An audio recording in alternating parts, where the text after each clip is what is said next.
Okay, so do we want to start with Gobbo Man continuing to do Gobbo Man things?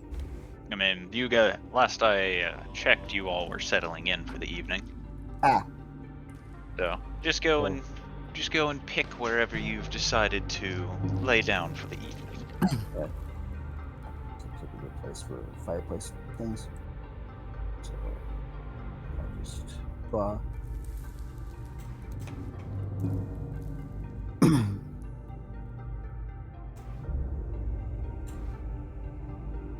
And Otto seems to be approaching us. There's reasons for that. Rabbit Man.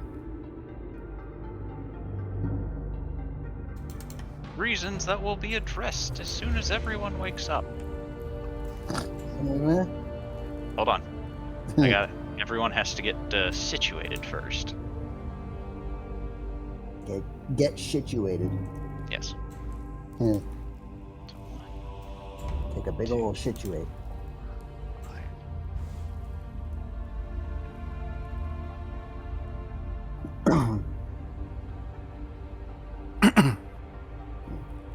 Alright.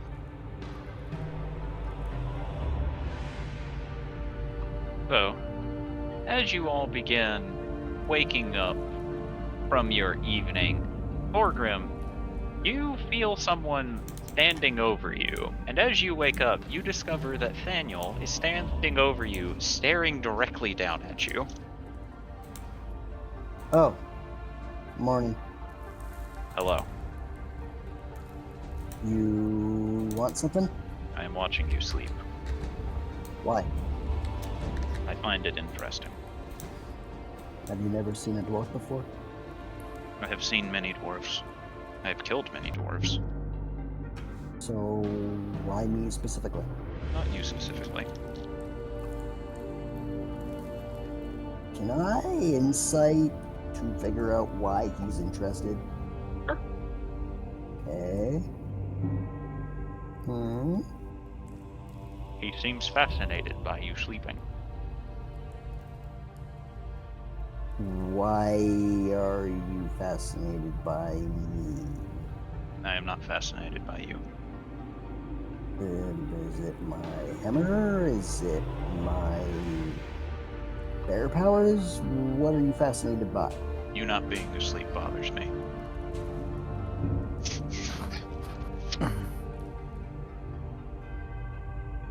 Gord, when you wake up, the goblin is standing and staring at you.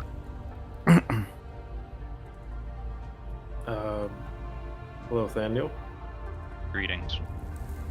Is there something I can do for you? I'm watching you sleep.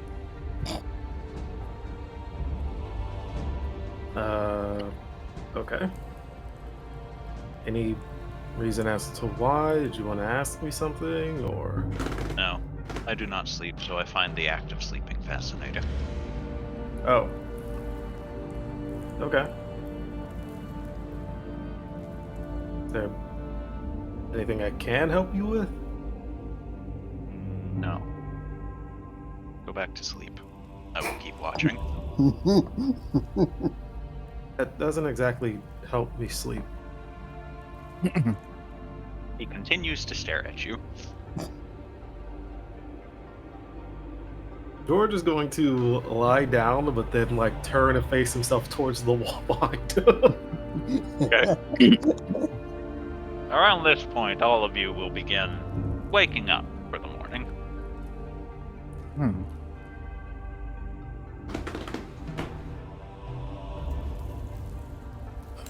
Well, Beastie will yawn, lick her neck, and then open her eyes. As per usual, she slept standing, and will look around. You see everyone else getting ready for the day. Squib currently is asleep. Beastie's sleeping like a horse and uses me.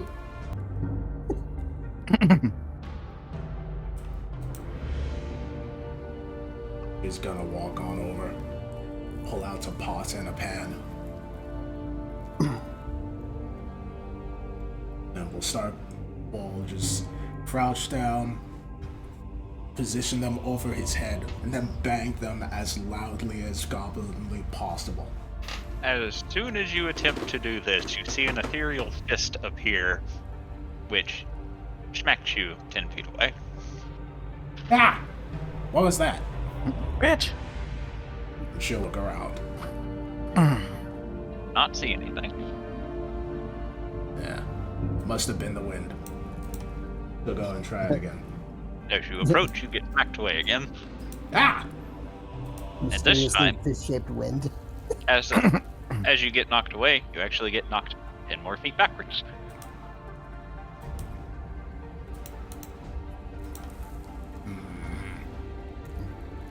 She'll step forward. Okay. She'll step forward again. Okay. And again.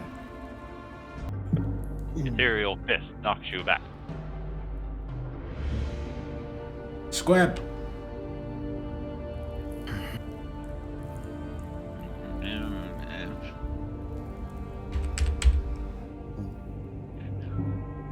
Smack, smack, smack, smack. Squib! Alright, the rest of you see Beastie sprinting forward, only to get knocked back 40 feet every time she attempts to get close to Squib for some reason.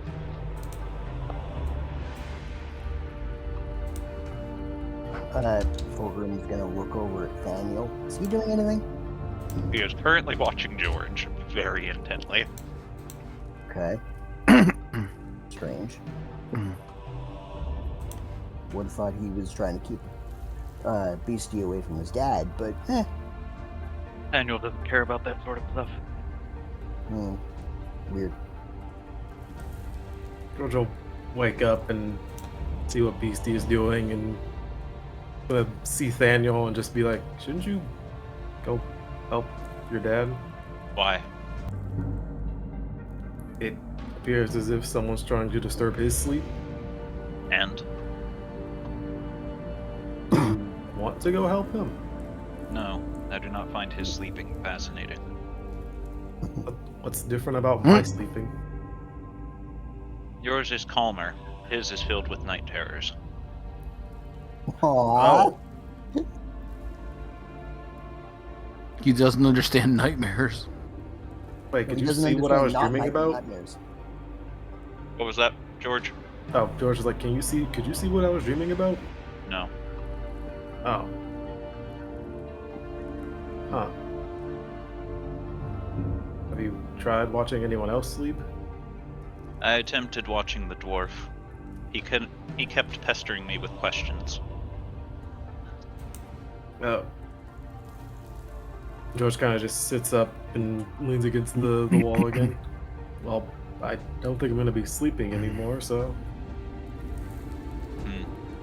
Unfortunate. Yeah. Apologies. Oh, okay. And he walked off.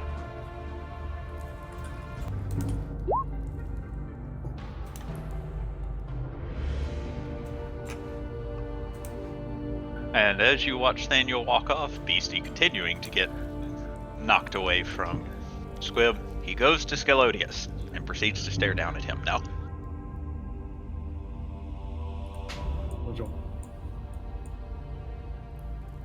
walk over and just watch Beastie gets constantly smacked away.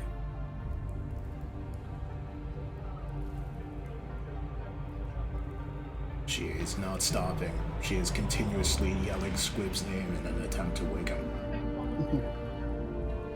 Squib, whack. Squib, whack. Squib, whack.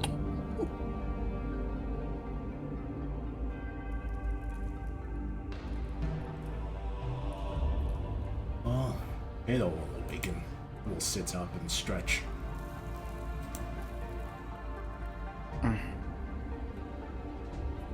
As you are stretching, you notice that Hubert is standing next to Otto, currently situating what appears to be half plate onto Otto.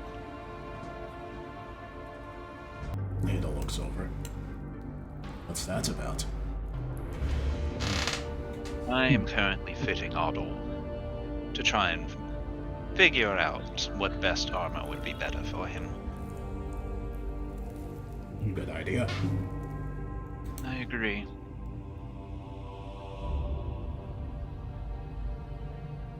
He'll then look over to see what's going on downstairs, and then just heavily sighs and start heading down.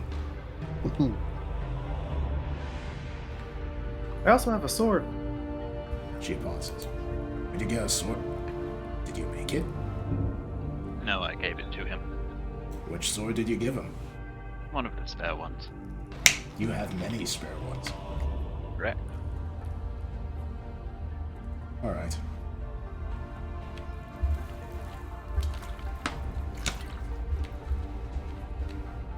She's gonna make her way over to Squib while putting on her invisibility goggles. As you put on the goggles, you see that it is in fact Maximus. Every time Beastie runs up, Maximus punches her away. And this will go on for several hours. Maximus, there was something I needed to discuss with you.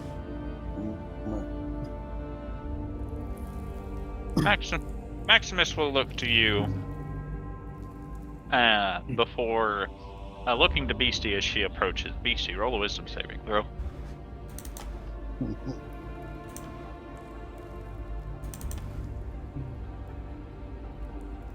Oh no. Alright, let's see here.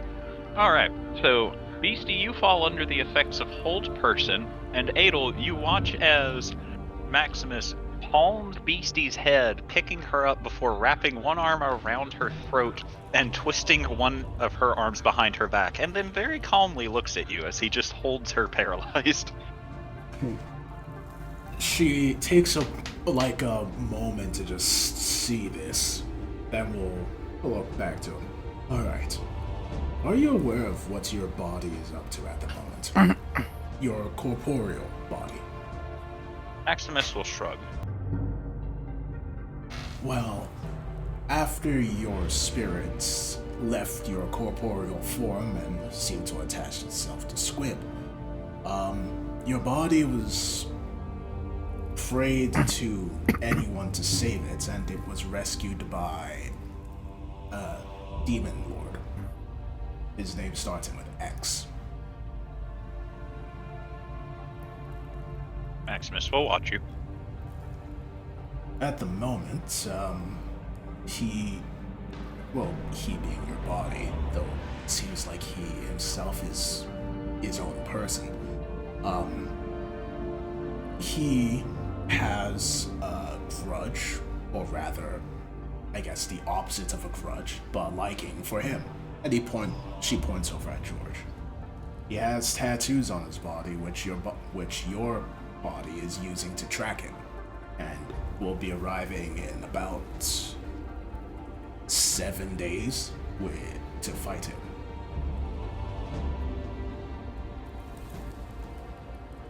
He will continue watching you, giving no input one way or the other. So, any input on that? Maximus will just very calmly shrug, as he doesn't know what his body is capable of anymore. But do you not care what we do with your body? He shrugs once again. Yesterday, I'm assuming you're talking to Maximus, since George is probably just seeing yesterday talk to nothing. Yes. Yes. You ask him if he knows of any weaknesses his old body had? Well, I guess so. But judging from what I saw and the Maximus I'm seeing right now, they are very different people. I'm asking from when he was alive, any type of bodily injury that might have bugged him more than others. Well, Max, you heard him. Were there? Maximus will just kind of stare at you, and it's a very blank stare, and very briefly you feel like he's judging both of you very highly for asking if an undead has bodily injury.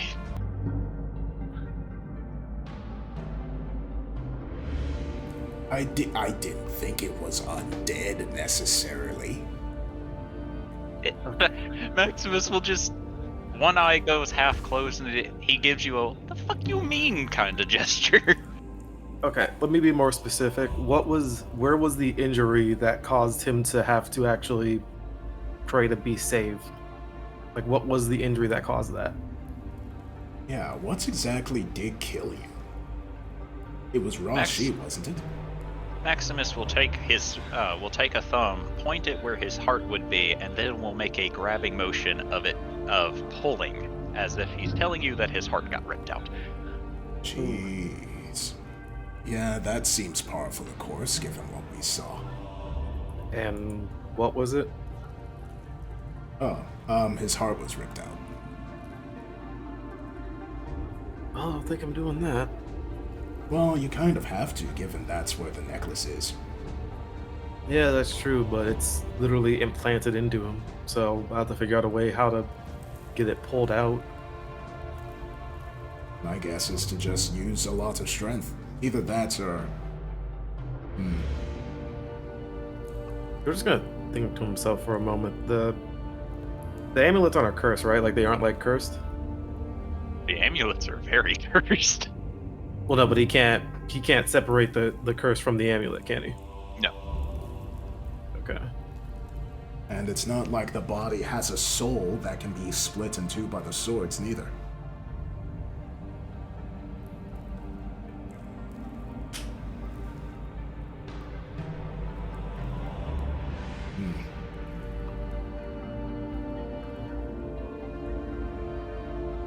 I have a question.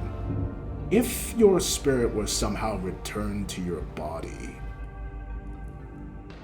would you want that, or are you against it? He then points to Squib before placing his thumb to his neck and will just slowly draw it across his neck. Putting your soul back in your body would kill Squid? He gives you a thumbs up. How? Are you the reason why Squib keeps coming back? He nods. Oh my god. How? Maximus will make a pondering motion before he lifts Beastie up and just chucks her over his shoulder, as he needs both hands for this, and will point to Squib, then to himself, and will wiggle his fingers as if trying to explain to you that he's the one, how Squib has his powers.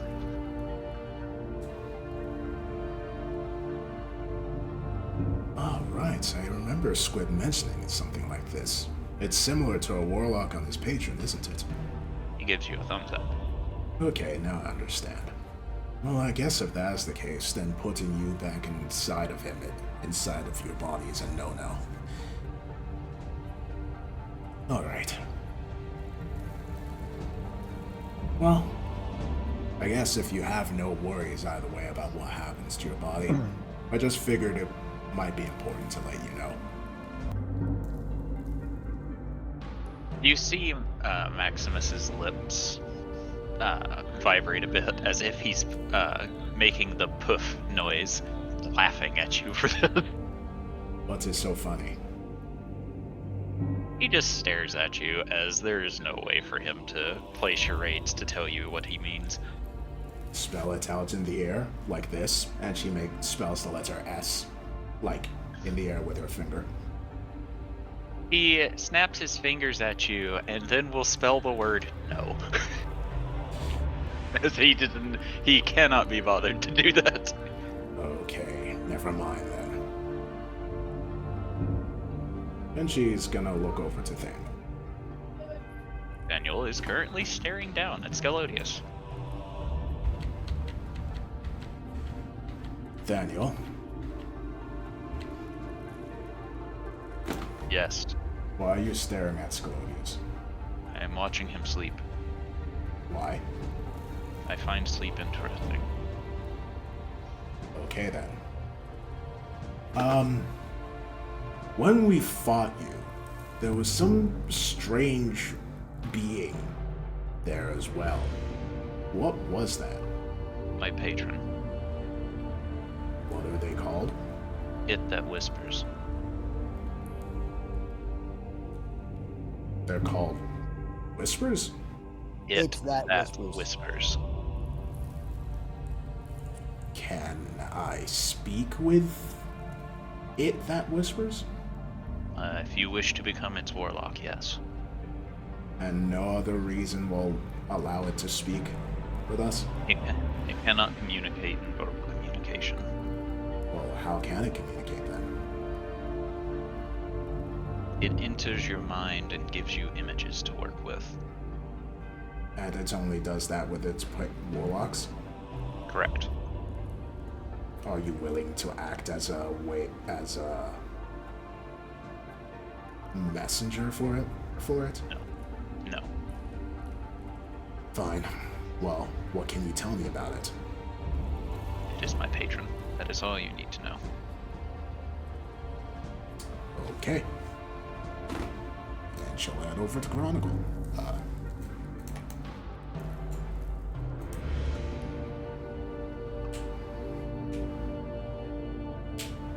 What's Chronicle up to? She is currently looking over the area, just very calmly. Seems that she is looking at something else that is not actually before you. Are you looking into the past or the future? I am looking into everything all at once. Anything that's of interest? Yes, actually. Interested in sharing? I see there is a path of fate that leads to the destruction of a city on the west coast.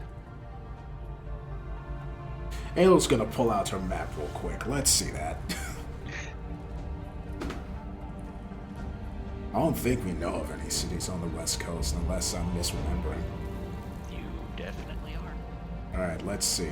Oh fuck, that's a lot of cities on the west coast. Okay. This is Haven.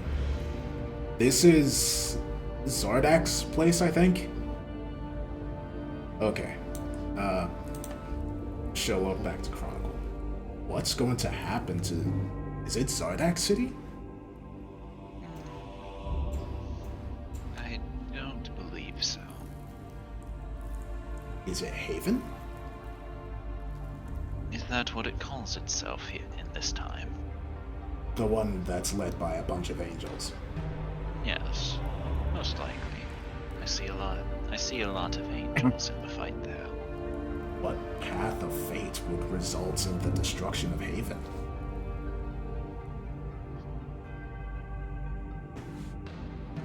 It Does George appears.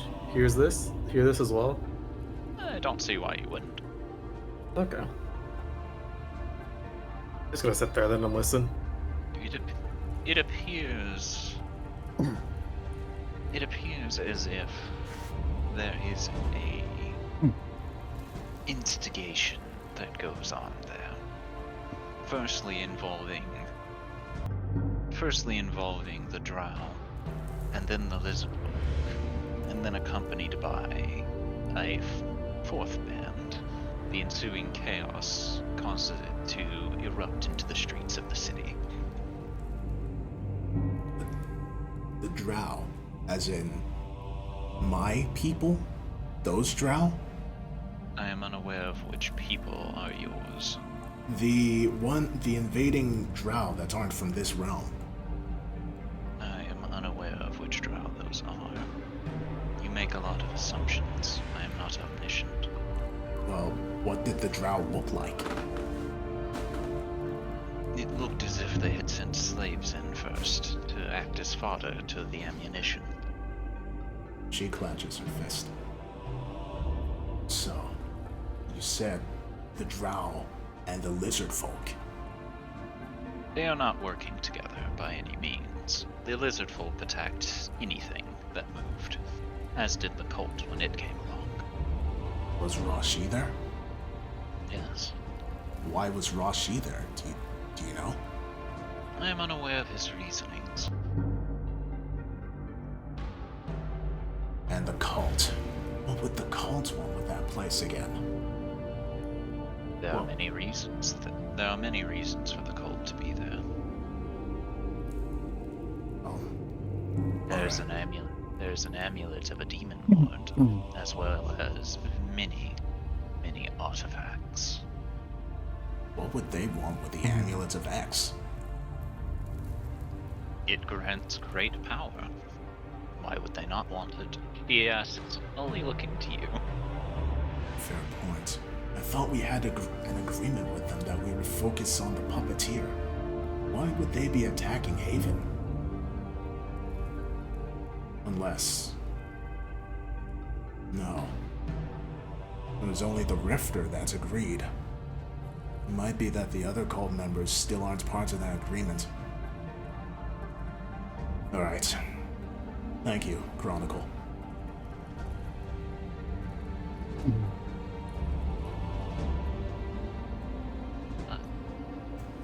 There's not... Oh, it is only a chance that that future comes to be. Maybe so. No. Nothing is written in stone, after all. Yes. I'm just hoping taking the steps to prevent it won't cause that to actually happen. But there's no way to know until it actually happens, isn't there? Correct. And I'll just do what I think is right. Thank you for telling me that, Les. You're welcome.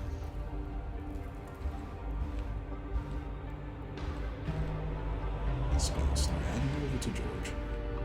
You heard all that, I'm guessing?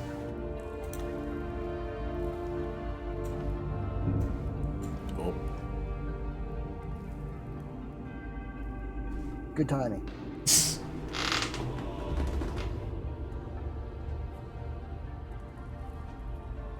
You heard all that, I'm guessing? Email Jay. What? Sorry, I wasn't listening. What was that noise? Sorry, Phenom, were you talking? Must have been the wind. Oh, that noise.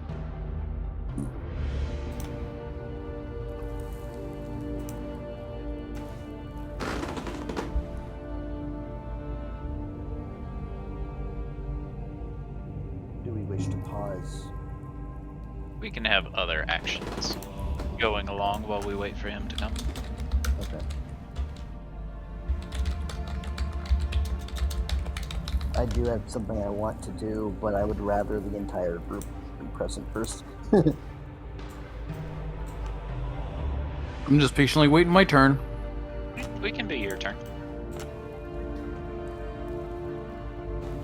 Alright, well, Jubilee will awaken and just kind of look over her equipment real quick and just starts thinking.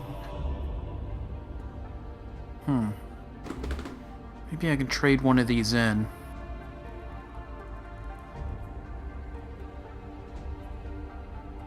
She then looks up to Hubert. Hey, Hubert. Hello, Jubilee.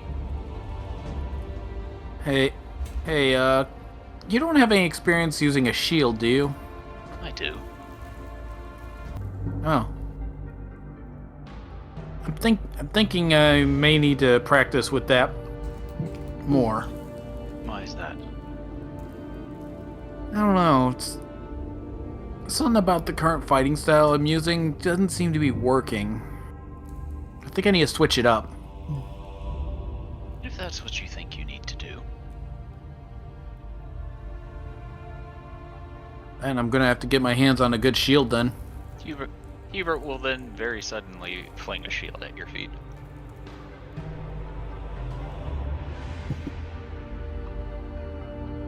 He throws the shield and Okay. hits Jubilee in the knee. Ah! No, it hits her in the face because she was sitting down. Clang. Ow. Lucky for you. Luckily for you, unlike people who crit fail, Hubert has good aim. Jubilee looks at it and then looks up to Hubert. Where have you been hiding that? It's been a part of my repertoire for a while. I simply do not use it. Interesting. Anything you'd like to hold on of mine? No, you can keep everything. Jubilee then looks to Otto. Do you think he needs a new weapon? Possibly. Jubilee will then get an idea and present the smiting mace to Otto. Think you can make this work? He is not here. Sorry, I just got back, but Otto will take it. Sorry. Alright. It's a +2 mace and it's got smite built into it. Yeah, I can try to use it. It functions like Divine Smite, except it only does d6s. 2d6, yeah. But it's 2d6 for first level, 3d6 for third, etc., up to 4. Okay. I'll just remove that from my inventory. Wait, can you... I need to get like a description of it so I can actually add it to mine. If you can copy and paste the description to Jay in general. Let's see here. I'll get on that. I don't think I wrote much is the problem. This is the Mace of Disruption, yeah? No, it's the It's Mace the of- smiting mace. Yeah, it's the Mace of Smiting. It's a different weapon. Ah. But yeah, I'll look it up and then I'll post it in a moment. Don't worry, I can do it for you if you need it. It's a homebrew item. It doesn't actually exist. Oh. Oh, right. I found one like it, but I guess it's not the same one. Hold on. I'll just I'll do the cheat sheet and I will just copy Divine Smite and change sorry, DM. I really should have written down the whole description Fun fact, instead of just writing the smite that goes on with it. Fun fact, there actually is a Mace of Smiting, but it does something totally different. Yeah, it doesn't smite at all. In fact, it destroys constructs for some reason. Yeah, it's a metal smasher. Well, the Mace of Disruption doesn't disrupt, it actually just Might. messes with undead. And fiends. But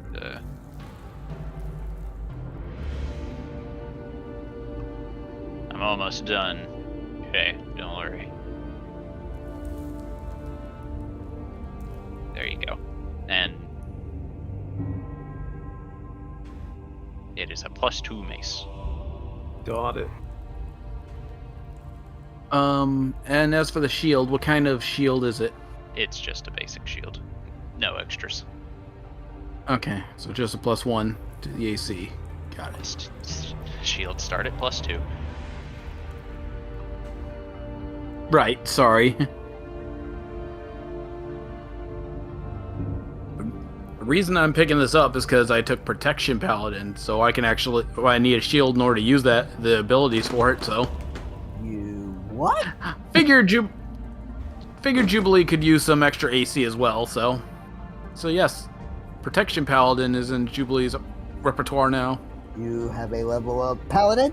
He has 2 levels of Paladin, actually. 2 of them. Ooh. How to? They took a The last level up we did, I started taking Paladin Oh. Mace is Oh. before this one. Mace is only 1d6. Yeah. Okay. Yeah. It's a Babu weapon, but this weapon makes up for it because it can be more than just a d6. But yeah, since I can already smite now because of my levels in Paladin. Also, this level up gave me a lot of Paladin spells to choose. Level 1 spells to get. Not spell slots, but spells. I can actually cure normally now. Dope. Man, as he's kind of like swinging it around. You also see that he's kind of able to hold the mace in his other hand perfectly fine still too. Ooh. As he's doing this, you see Hubert occasionally tapping Otto's hand, making sure that Otto is staying true to what he needs to. Tapping his hand? Yeah, like, you need to hold your weapon this way, etc., etc. He's guiding you. Oh, okay. How to properly use it. Oh, and then I also did make adjustments to my gun because I felt bad about constantly hitting you. Did you ever find a new icon for gun? Oh yeah, I did. Did you update your character sheet with it? Yep. So I'm just gonna. You want me to just drag him on? Yes, because it is still gun for me. Summon new gun. Oh yeah, that's why I had it there intentionally. Okay. It is now Mega Gun. But yeah, I'd like you to meet Hoppy. Pull out the Glock. Nunny? You pulled out the hop. Do you know his gun is significantly bigger and taller? Yeah. It walks over, being taller than Otto actually, and looks to you before raising a four-fingered hand and waves. Well, hello there. It's not able to speak yet. I'm still working on that. Unless you count Well, mechanical it's still grinding as talking. Still Yeah, I lovely guess to meet that them could work. nonetheless. Yeah. And I made it to where it can't shoot anymore, so it can't really hit anyone. But hopefully it'll be useful. Otto will then look to Hoppy and be like, "Do you remember me saying something bad?" Hoppy will look to you and stare at you, and in those eyes you can tell he does. He knows. Crap.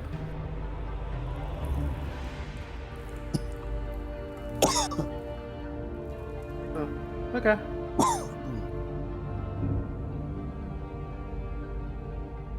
Yeah. Otto will continue to like mess around and swing the mace around, just practicing with it. And I gotta BRB real quick. I And Ghibli will be watching and observing as she watches Hubert be a guiding figure.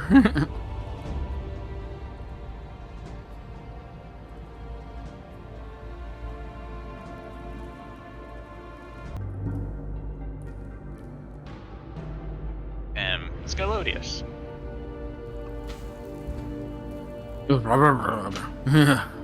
As you wake up, you see Thaniel staring at you. Oh, good morning. Hello. How did you sleep? I didn't. He thinks for a moment. Oh, right. I completely forgot about that. Is there something I can help you with? No, wait, you said not to call you that. Forgot about what?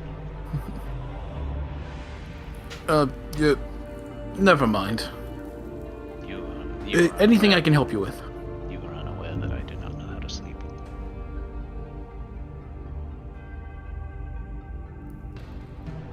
I didn't hear what you said. He's wondering how you knew he didn't sleep when you were unaware that he didn't sleep.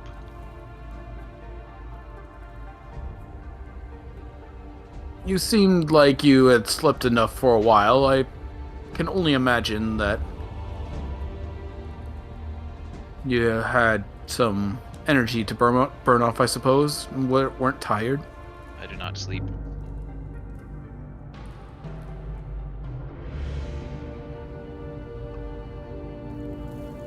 You really should sometimes. It's a good way to recharge yourself. I am incapable. How? Really? Correct. Is it due to your powers? I do not know.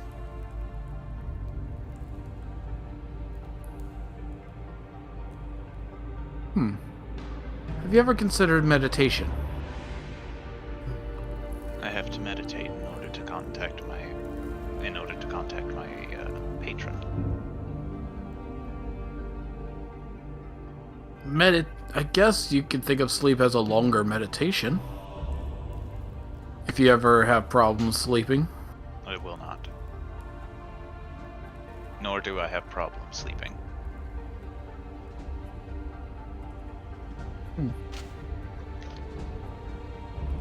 Well, it is wise for a warrior like yourself to get some rest every once in a while. I am incapable of sleep. Well, rest does not necessarily have to mean sleep. Just relaxing, calming down, thinking about things. I am always calm.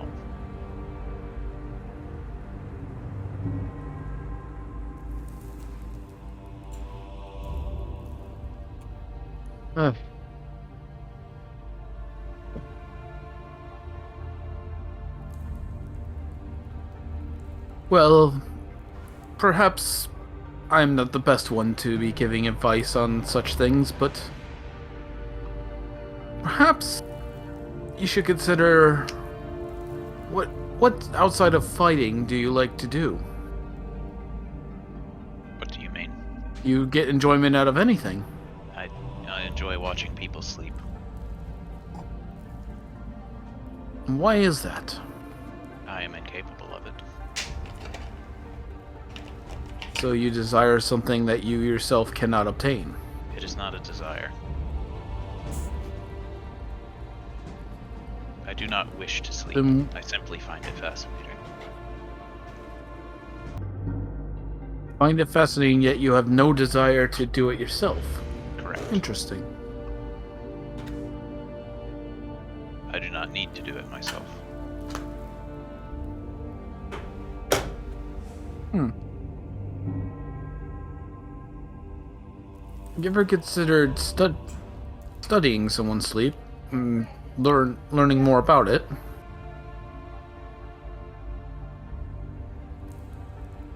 Not what I am doing to you. Not presently. Well, you're observing, but are you like really? Are you taking notes? Are you curious about what happens in their sleep, or the physical parts of it, or the mental parts of it? Barbarian suddenly getting very smart all of a sudden. I am interested in none of those things.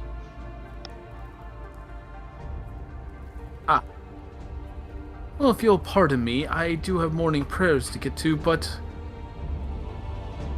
if there are answers you are seeking, I will try my best to help you out.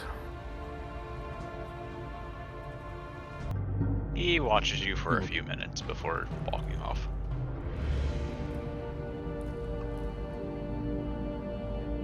Skolas will just kind of brush himself off and then start his morning prayers.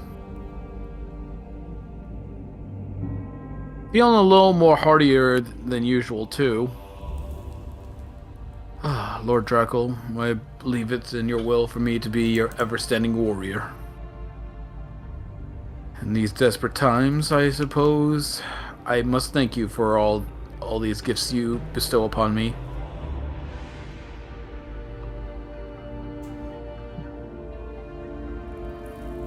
The translation of that is, if I'm raging now, even if I fail all 3 death saves, I keep going. I don't think it's if you even... Rage beyond death. I don't think that's quite how that works, but yeah, no, like, it's really good. I believe you keep going even if you drop to 0 hit points. No, part of it is, however, if you would die due to failing death saving throws, you don't die until your rage ends, and you die then only if you still have 0 hit points. There is more. Cool. Yeah. Zealot barbarians do not f around. It is Yep. quite literally, I am too Tell me to angry die. to die. Yep. Exactly. And if I- you can get hit points in me before my rage ends, then I live, bitch. Now, I remember campaign 2 of Critical Role. It was great. Now, one very important thing about this. I will require you to keep a tab of your negative HP in those situations. Of course, because if I hit double, then I just die, right? No, because the way the rules are the way that it technically goes is you can never be below 0. So if you can never be below 0, an enemy hitting you would deal 30 damage, but then it would reset to 0, and you would continue going. Got it. At which point, Gotcha. the turn before your rage ends, someone could pop you with a healing word, and suddenly you don't go down. So, in this instance with that ability, if you drop below 0, I need to know how far below 0, because we need to know how much HP you have before you're, in case you don't get up to at least 1 before your rage ends. Yeah, no, I get you. Just try to remind me to.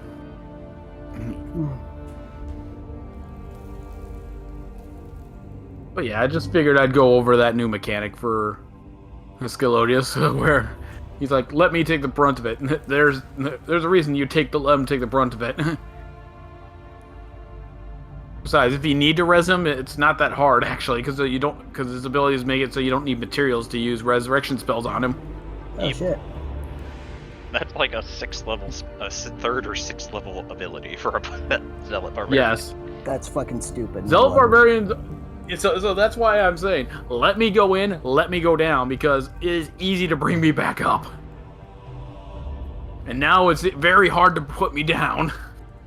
Man has gonna get hunted down by the fucking wolf after a little bit. Wolf from fucking Puss in Boots.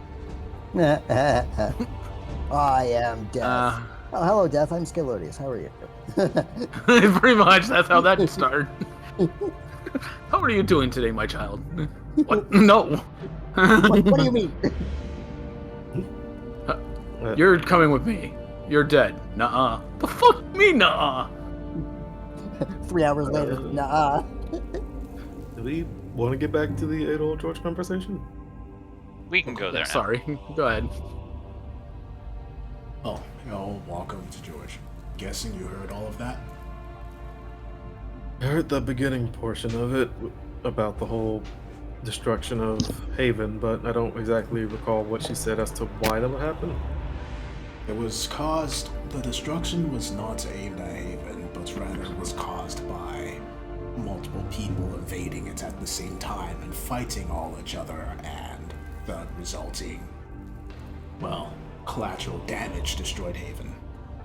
My people, Rashi's people, and the cult, as well as the forces of Haven.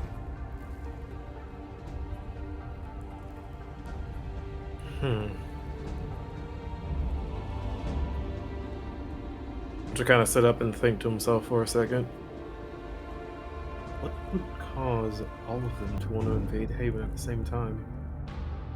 I think it's as coincidental. Roll a history check with advantage, George. I have a feeling I might know a reason, like out of character why, but I'm not sure if it'll be correct. I will see your history and then ask you your reason before I tell you.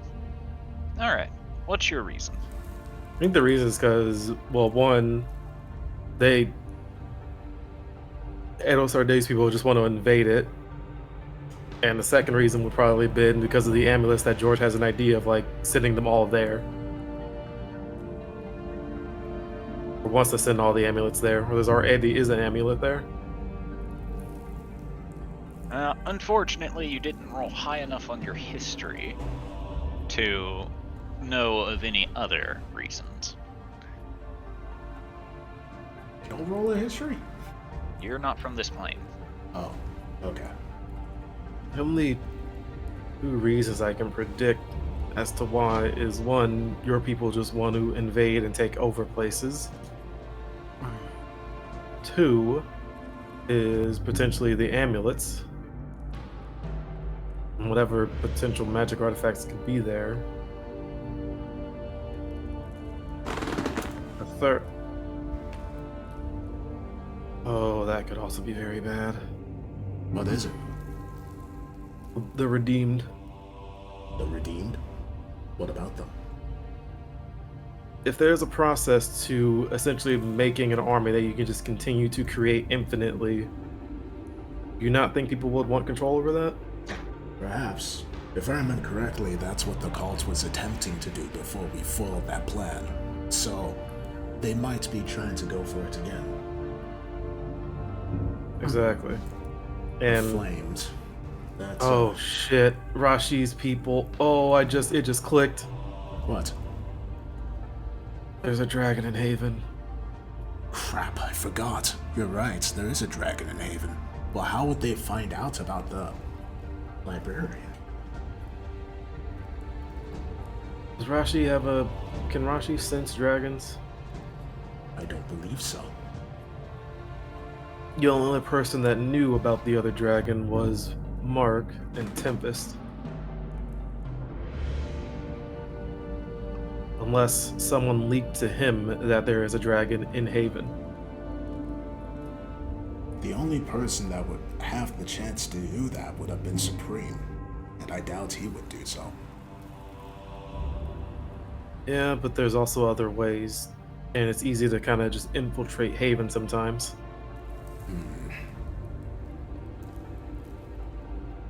So, there is a reason for the cult. Well, there's a reason for all three of them to attack Haven in that case. Okay. Well, we'll just have to make sure to stop that from happening. Like Chronicle said, it's not set in stone. It could happen. Hopefully, with our actions going forward, we'll stop that from happening. My concern at the moment is... pardon me, wishes I didn't know that. Why? Because my first reaction to learning that is immediately contacting my mom. That seems like a wise idea to me. Though, you should specify by telling her that is a possibility. And just to be careful. Yeah, but then that could only... Georgia kind of looked down at his floor for a second. What's the matter? It could also... I don't know, with these fate things are always so annoying from what I've heard. The concern is that if I do tell her, it'll only expedite it happening. We'll step forward and just rest our hand on his shoulder. The thing with fate is that we do not know what causes it to occur. Any of our actions could cause it to happen. So can any of our inactions. Do what you believe is right and we will deal with it as it goes forward. Do not second guess yourself.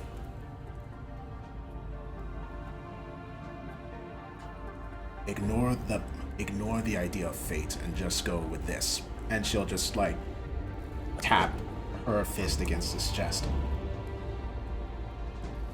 Or with this, and she pokes his forehead. Either or seems to work, which is something I've learned in this continent.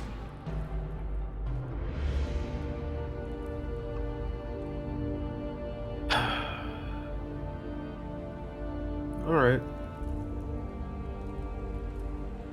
Good. And then you'll kind of see George look up for a second and zone out as he tries to contact Zazel. There's a few moments of silence before eventually she answers you with a yes. I need to warn you about a potential possibility that could happen with Haven. What might that be? 3 different groups attacking it at once. The cult that tried to take over the Redeemed, the Drow Empire that's invading, and Rashi and his army.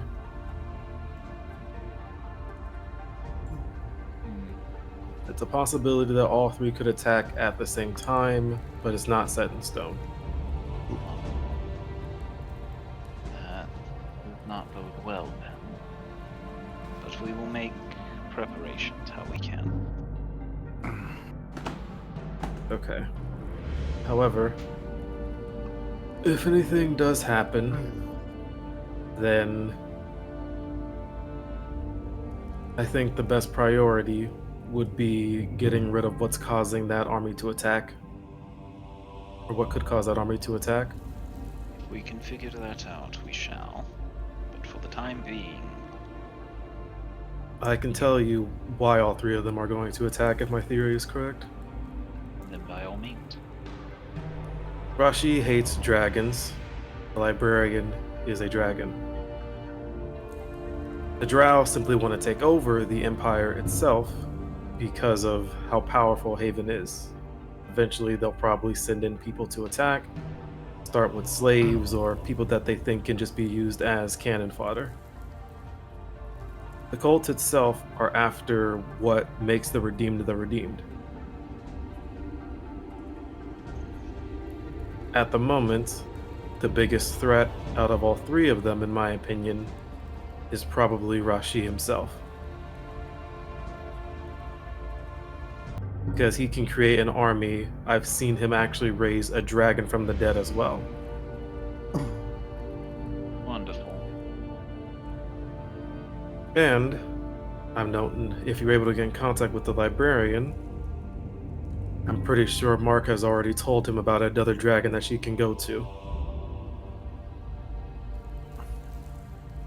I will begin preparations in an attempt to stop some of this. Good. And if anything does happen, then George will kind of stop for a second. Take a deep breath and sigh. I want you to do whatever you can to tell me about it. To tell you about what exactly? If anyone comes to attack Haven. You will be the first to know if something occurs. Thank you. I have means of getting there as soon as possible, if anything. Or quickly, if that does happen. Rest assured, if something occurs, I will inform you. Thank you, Mother.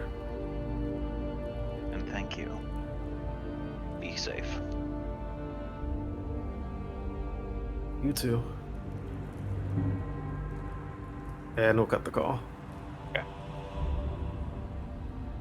How did it go? I've informed her of what's going to happen, or not, the potential of it happening.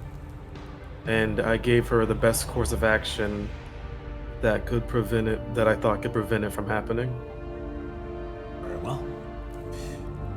Then George will start go into George mode and start talking about his plan and what he did, and talking about how he thinks Rashi's the biggest threat, and trying to get the librarian to go to Tempest since they're both dragons. Yes, I think that would work. Yeah. Yeah. Although,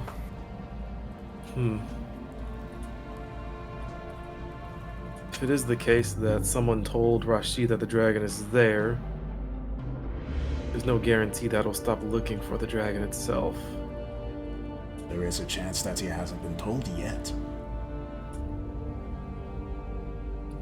That's also true. Just that someone could tell him in the future.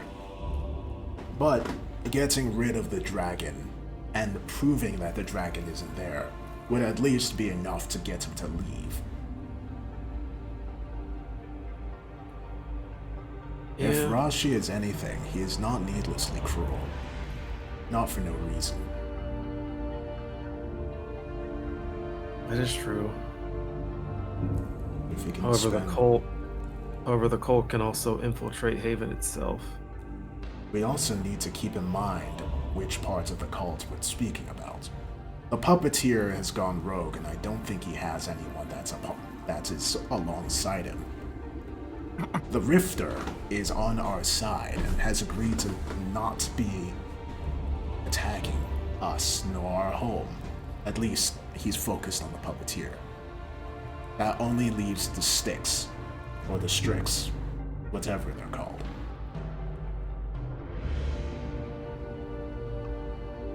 If I remember correctly, the puppeteer... The Rifter creates, the puppeteer controls. No, the Strix creates, the puppeteer controls, and the Rifter transfers. That could be why he would be after the flame. Makes it easier to create more things faster. After all, he did create Dalderites and the other changelings that were sent to replace us. True. There also is the case of where Hardy is. Hardy? The dead paladin. Him. Yes. He could be going after them again. Though, he's not a part of the cult. Well, at least I don't think he is anymore. When we first fought him, he was with the Rifter. And the Rifter is on our side. At least, so he said.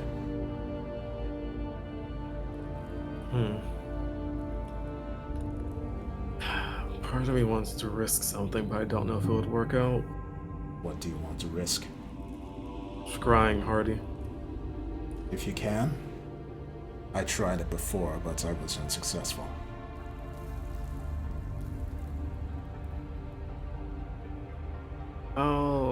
I'll give it a shot. But I'll do it this way first. As he'll pull out the swords and split himself up. Okay. Himself an extra slot, and then he'll have the clone walk a little bit of ways away. And the clone is going to attempt to scry him.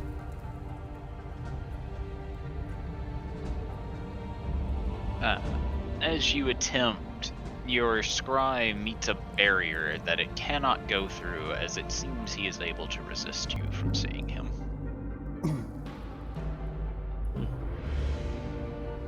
Clone will walk back, shake his head, and then it'll just combine into one again.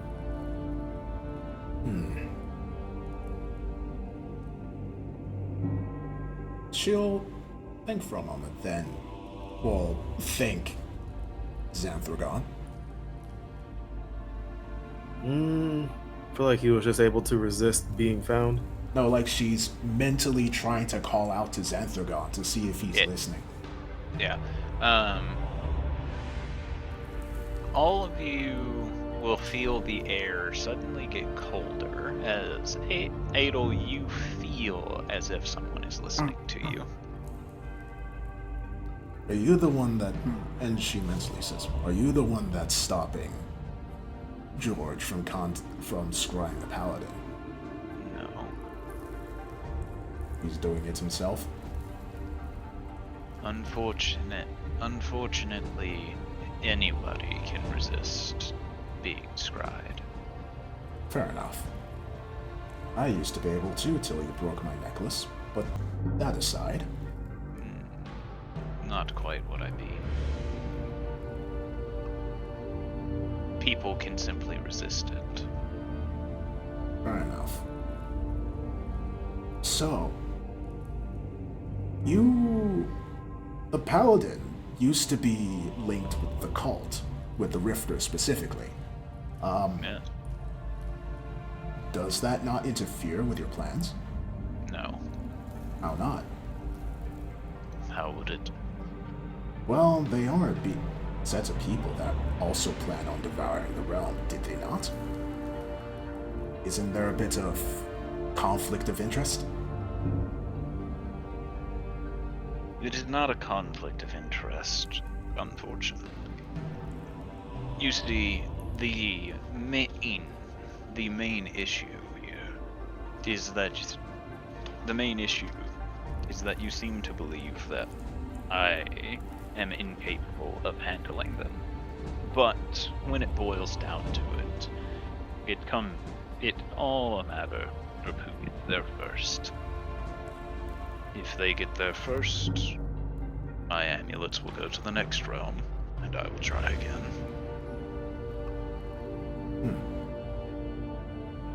But, in your opinion, do you think there's still a factor here? I do not. It depends. While they are not necessarily all working together, there are 3 factions, each with a powerful entity backing them up. They are all dangerous in their own right. Hold on. Factions, you said? I thought the puppeteer was working by himself. He is, Okay. as are the other two. What? Unfortunately, the other two are not capable of handling themselves against the puppeteer. Could have sworn the Rifter had an army the last time we were there. But He did. what happened to them?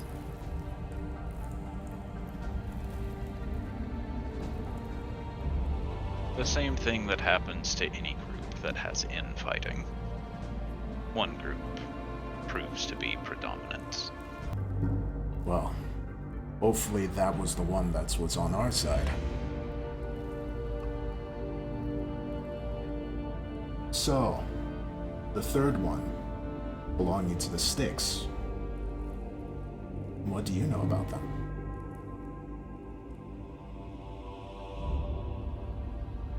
Dick is an interesting individual.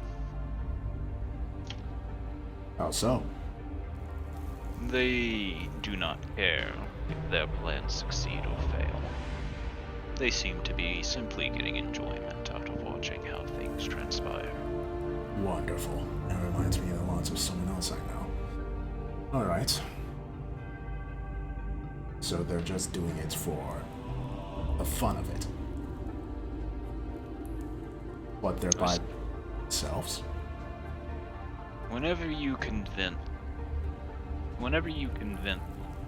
Rifter to go against Puppeteer, this caused the cult as a whole to break into three different, distinctly opposing factions.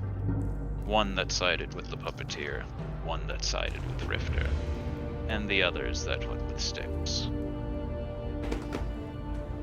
But the Puppeteer and the Rifter are by themselves. Correct. And Styx is not. Sticks is doing his own thing, as it were. Alright. He has his own goals that nobody can account for, and is currently doing his own thing.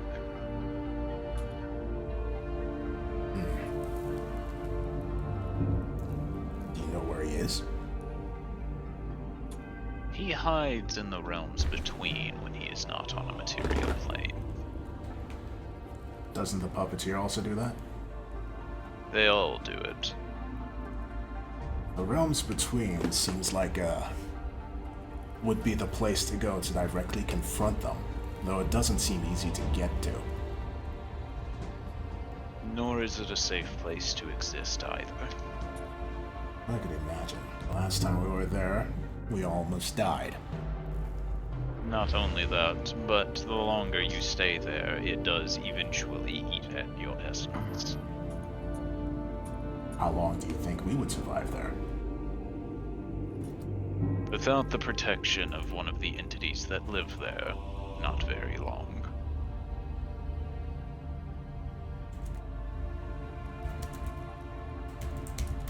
Alright, thank you.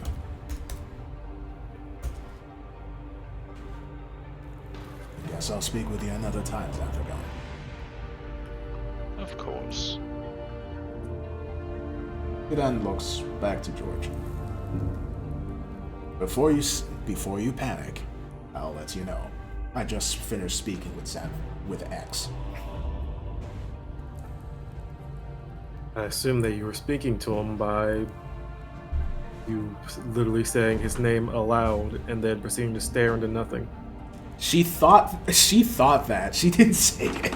But she shrugs. Maybe. Also, the cold breeze that just subtly came through wasn't really a good sign. Yes, that's a sign of his presence. Though he was pretty helpful with revealing information about them. From what I could tell, it seems like the faction that has, well, the only people in the cults that would be capable of attacking, or would have a reason to attack, is the Styx's faction. And unfortunately, there's no logic to them aside from doing it for fun.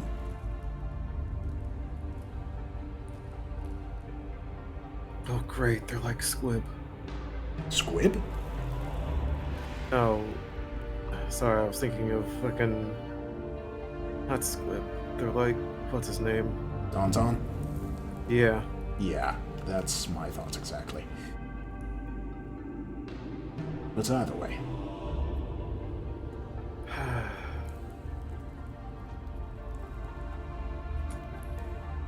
should have asked about Rashi. Ah well, I'll ask later.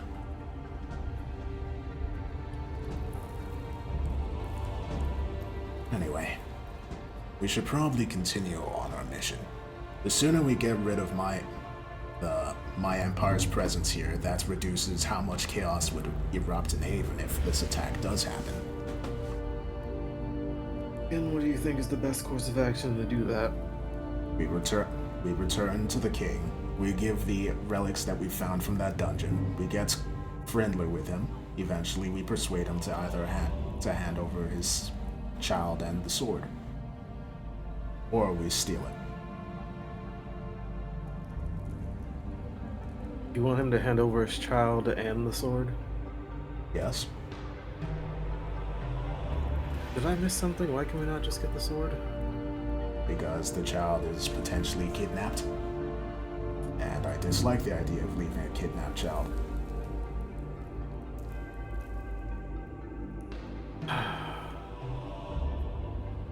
Alright. Alright. Well, Although, I am more or less against the concept of having another kingdom be angry with us. I agree. If there is any way to get that child peacefully, I'd rather do that than just kidnap the kidnapped child.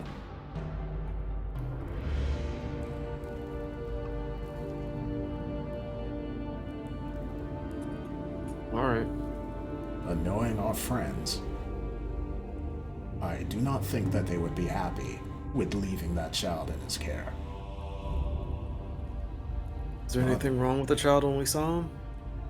Did you see the child? No. She nods. Right now, all we have is a suspicious man and the woman who helped us. Well, the testimony of a suspicious man and the woman who helped us. Alright. Unless there is enough evidence towards another conclusion about that child. That's the hypothesis I'm following for the time being.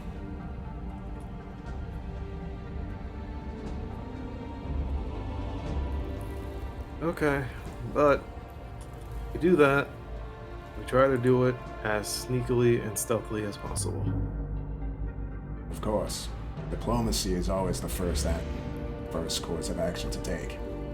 I'm not about to trigger a war for no reason. Well, there's also the concept that if we do that, they're just going to immediately suspect us. We'll figure something out.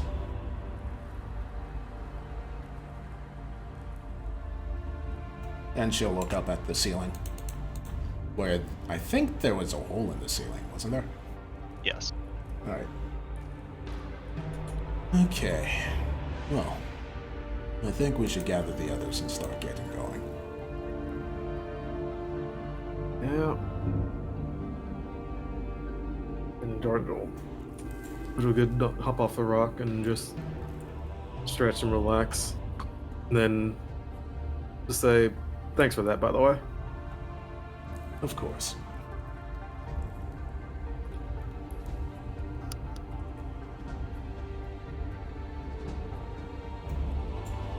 Meanwhile, Otto is still swinging a mace. I think you've practiced enough, Otto. Okay. You don't want to tire yourself out before the day has even begun. Yeah, I guess that makes sense. Is Daniel wishing to discuss sleeping with Ellie because she doesn't really sleep much? Well, as you exit your trance, you see him staring down at you. Good morning. Hello. Can I help you? Unlikely. I was simply watching you. Does my trance interest you? Quite. It is a form of meditation. I require it for my rest. I could sleep normally, but I find this to be more efficient. Interesting. Indeed. I often wonder what it is like to get a full 8 hours of sleep. I need only 4. As do most elves. Indeed. It is quite handy. Allows me to keep watch over the others and make sure they are unharmed.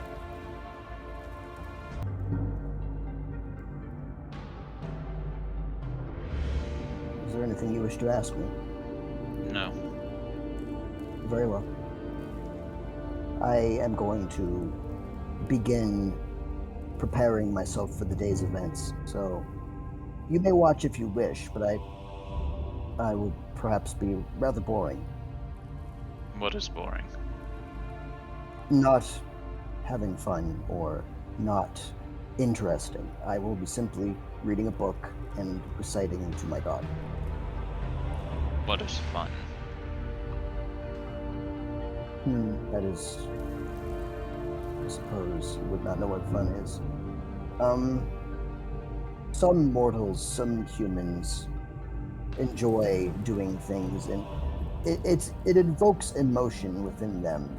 Happiness, excitement, things like that you may have seen from some other humans, dwarves, elves, whatever.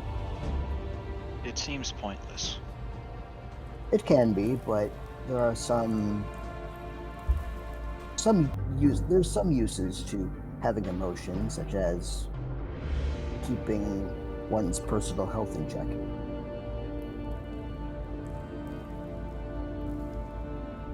I cannot see how.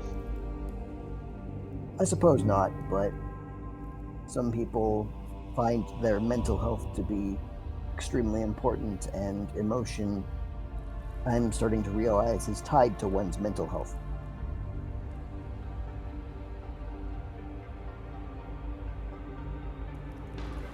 I realize this is perhaps falling on deaf ears, but perhaps you could speak to your father about such abnormalities.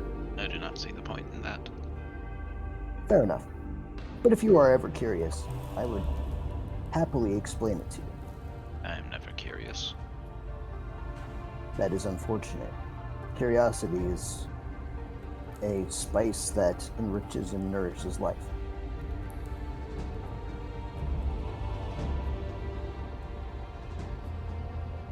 Will that be all? I suppose so. Very well. And LV will return to her duties. And if the rest of you will indulge me out of character, I would like to continue on with another thread that I would like to roleplay out, if that's okay. Sure.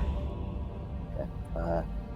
During LV's preparations, the spell recollection, her prayers to power, she suddenly stops.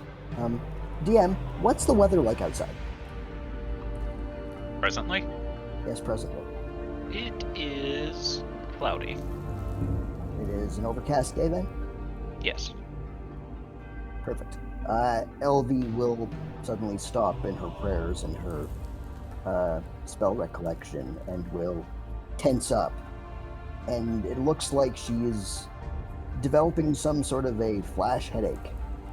And she doesn't collapse, but she does lurch forward.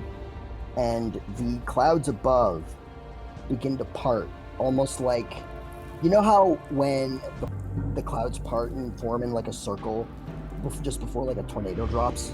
Yeah.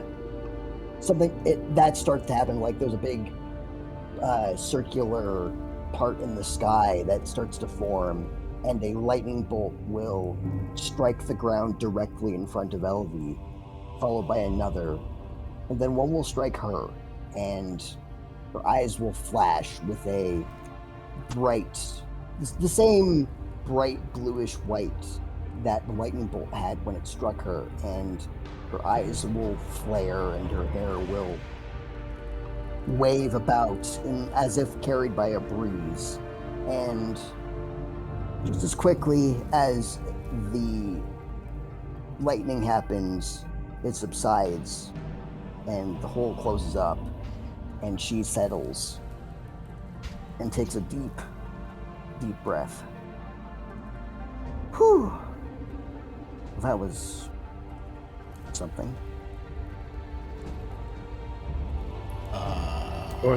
George just yells, "Are you okay?"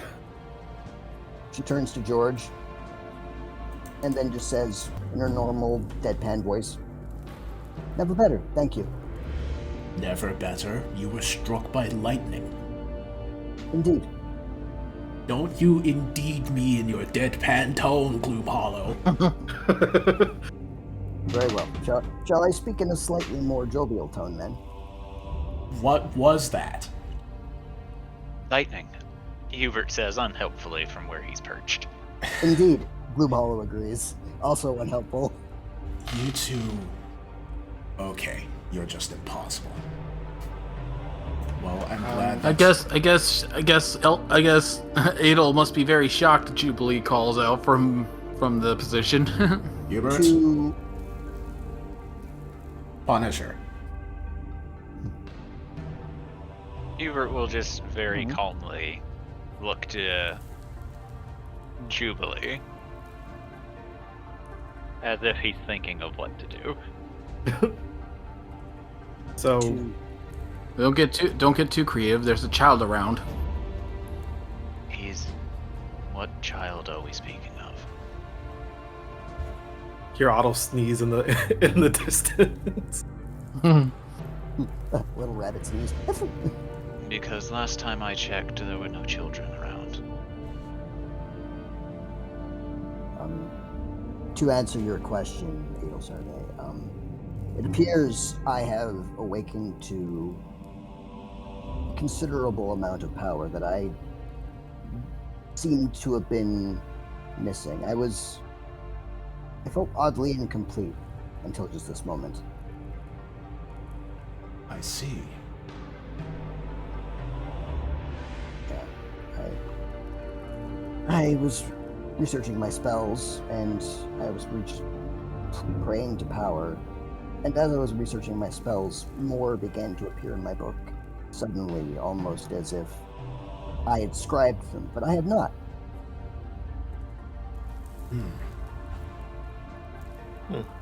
And LV will start tracing energy in the air, and you start seeing odd, almost like she's casting spells, but she's not quite finishing them, and she's sort of just going, fascinating. Can you just freely channel lightning now or something? To a degree. I believe that was more of a sign that my powers had grown, my abilities had increased. Can you try to channel lightning? Well, I can shoot lightning bolts to one enemy and to multiple, but I believe it was more of a representation of my increase in power. I mean, are you able to channel lightning energy? Not exactly cast it, but just channel it. She'll try, I guess. If it is not provided to you by something you have, that's a no-go. Well, I have lightning bolt and chain lightning, but that's pretty much it. It appears the saying is, I believe the saying is no dice. But I do have much more knowledge of spells than I did before. And actually, Jubilee, my friend, are you present?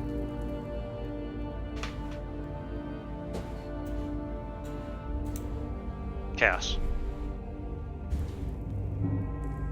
Yes. LV is calling for Jubilee. Jubilee will make her way down. Can I help you, Alvi? Actually, it's quite the opposite. I believe you are familiar with your tiny hut, correct? The dome that you were using to allow us shelter for the night. Correct. I regret to inform you that it is no longer needed. Oh? Yes, I believe I have secured more substantial lodgings using my newfound abilities. Oh. Well, that frees me up to study something else then. Indeed, I figured you would like the flexibility. You see, she's about to say something, then stops herself. Like, nope, wait, this is LV. LV smirks, as if she knew what you said. It's almost like you know me so well. Of course I do. You're my best friend. Big beaming grin at that comment. But I apologize for worrying all of you. It just appears that my powers have grown, and we could just leave it at that. I believe we have a king to visit, correct? Correct, and I still have my suspicions on it. Speaking of which, when we visit him, can any of you guys possibly provide me a distraction? A distraction for what?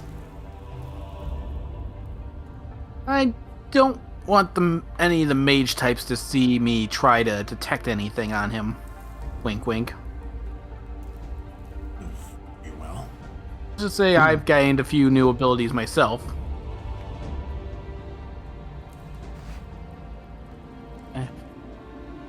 Have a suspicion about the king.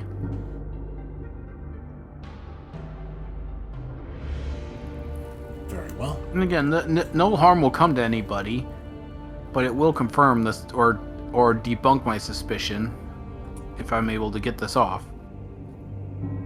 Just don't try and aggravate him. Yeah, and I don't want to be seen, and I don't want to aggravate him, but if it seems like he'll get upset, I'll abort. Alright. Well, I think we're all ready to go. By the way, the out of character explanation for that little display was I was leveling up my LV, and I realized I was doing her spells completely wrong.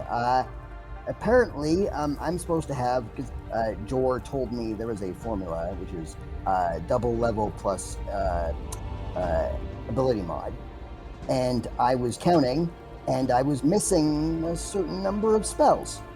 Well, He was missing almost half of his spells that he should have known. what the fuck? Yeah. Oh, damn. I was missing 9 spells. The the emotional blockers came off, and she gained all her powers. Exactly. And by the Character way, development.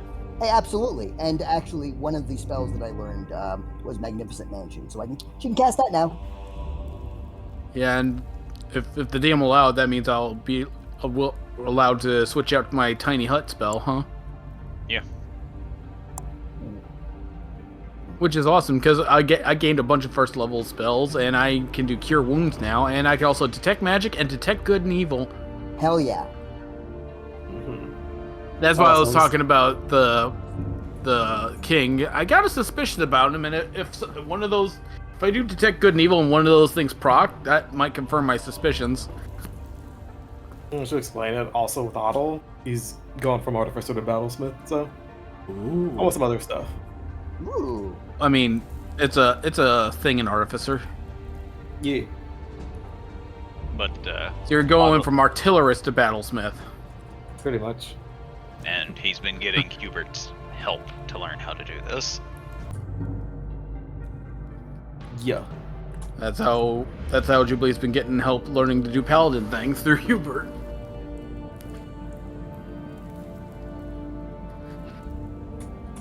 Well, George is gonna think next about level what. Jubilee will get. I get to do my devotion. Oh, George is gonna think about what Elvie was saying about being able to evolve. He's gonna think,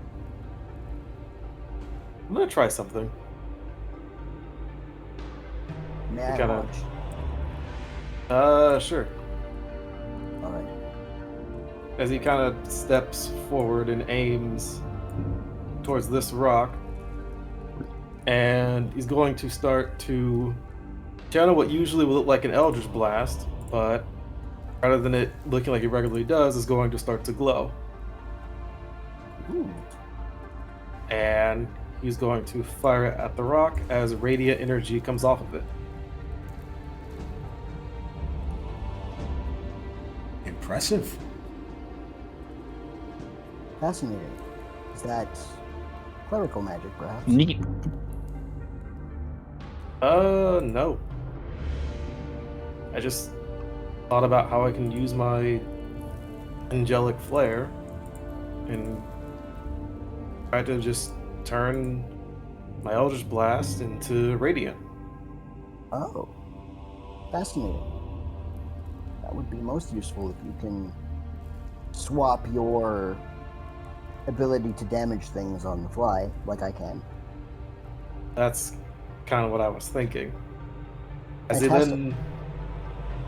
he then looks again at the rock, points again, focuses himself, and rather than the angelic energy comes off, he starts to see crackles of lightning as he fires it again.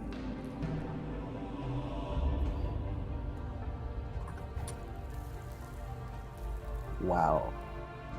That is We're all evolving. well done. Elvie actually claps.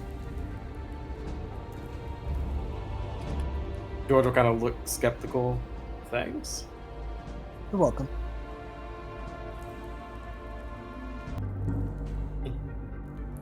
Seems like Jubilee is right, and we are all getting stronger. I have a mace. That Yeah. you do. That you do, Otto. A very nice mace, too. And Hoppy. Hoppy will wave. Ada will just look over at Hobby. Hoppy will wave again. Hello. Yeah, I decided to kind of change up my gun since it kept accidentally hitting people. How will that stop it, him, her, them from doing that? Well, for starters, it can't really shoot anything anymore. Or what can it do instead? It can hit people, and it can Otto will kind of look at it for a little bit. I guess they're also kind of distracting in a way too, because you don't exactly see a robotic robot every day. You're telling me. Just make sure that they're out of sight when I bring Agam back. Okay. Well, wait, shouldn't I kind of get out of sight too? Yes, you do. Okay.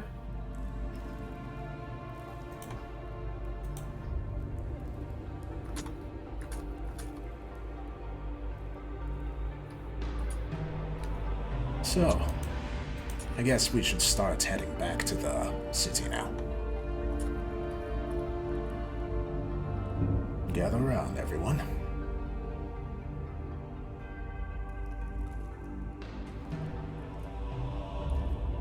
Thorgrim was napping and goes, oh, what? Huh, what? Beastie will Wait, just... you were napping? Yes. Are we just leaving? Nani.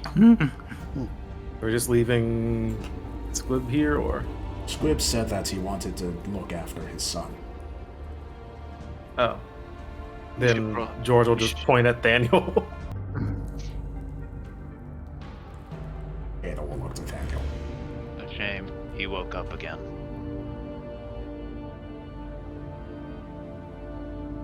Beastie will look over at Daniel.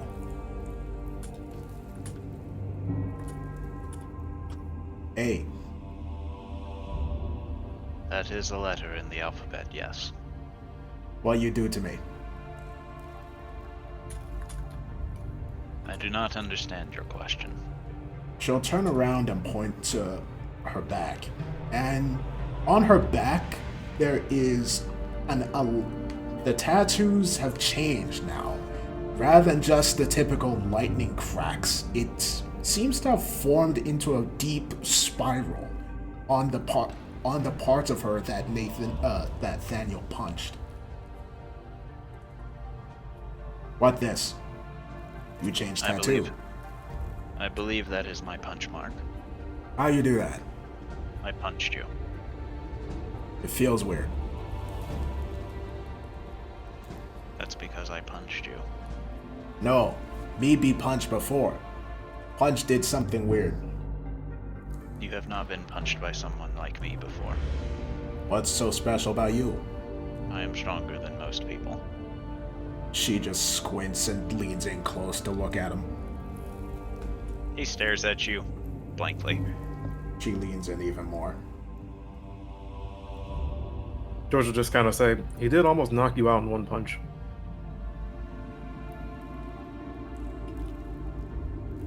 She straightens as she thinks about it.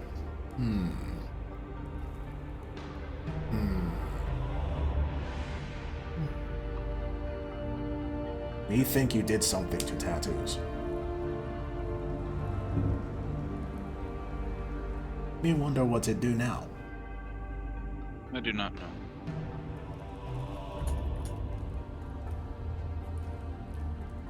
Anyway, she points at him. One day we get rematch. I will beat you then. Maybe. There is no maybe. There is maybe. Especially if it is one-on-one. There is many maybe, especially if it is one-on-one. No, if it is one-on-one, you will not win. Yes, I will. No. Yes.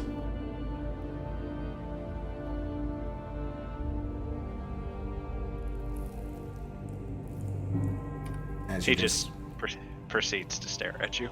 She proceeds to stare back, just squinting and leaning closer even more. Oh, meanwhile, I'll just sigh. Let's please start going.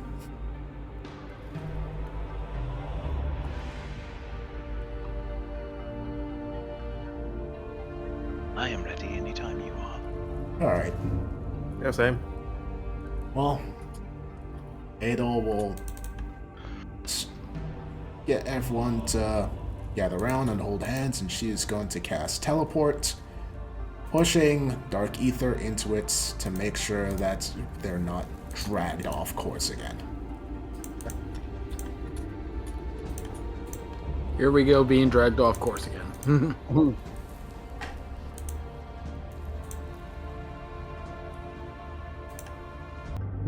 I think that's fine. I hope.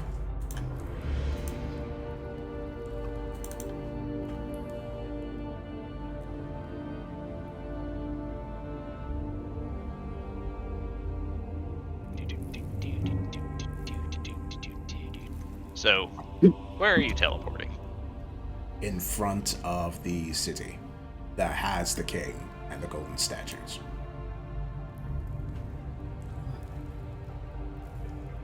To Dazragal. Alright. 1 second before you proceed. As you appear at the city gates, you notice that there is currently a thunderstorm raging within the area. Rain is falling from the sky, almost dampening your vision. And outside the gate, you see a strange figure holding a candle and a bell, ringing the bell. Adol is... And every every time it raises the bell, you hear a deep, long, resonating gong, and then it swings the bell down, causing another gong to occur. There's a George in the city. Beastie's going to look up at the sky, and then is just going to give LV an accusatory glare. Elvie looks genuinely fascinated by what's going on and is staring at the figure with great curiosity. Does it look like this figure happens to be sporting any holy iconography? No holy iconography that you can tell. Hello? Says it. It will continue ringing the bell quietly. Hello? It will look to you as it slows its bell ringing to a stop. What are you doing? The entity will stare at you before raising the bell and then points to the clouds above, which continue to have rain and lightning scorching the sky. Are you calling the storm? It will shake its head to this.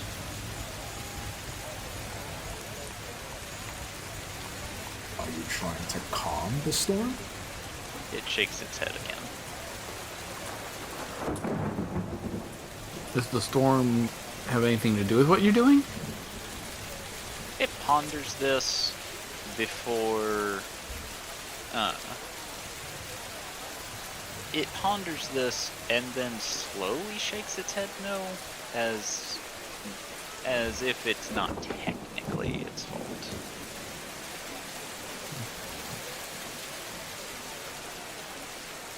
So, what exactly are you doing? Is there a form of worship for it? He shakes his head no. Did something happen in the kingdom? He shakes his head no. What is your name? Can you speak? The entity will open its mouth, revealing to you that it has no tongue. Oh my god. Have we seen anything Got his like tongue this cut before? out. You have not seen anything like this, no. Has George heard of anything like this? Like any type of ritual or punishment that this happens from? Roll a history check. Roll for justice.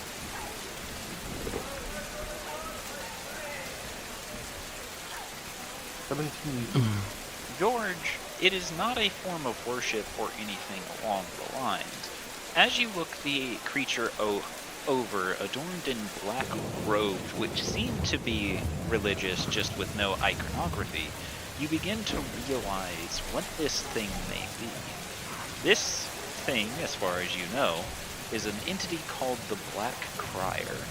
They are heralds of calamity, and they appear in places that a calamitous action is about to occur in to attempt to warn the civilization they appear in of the upcoming calamity.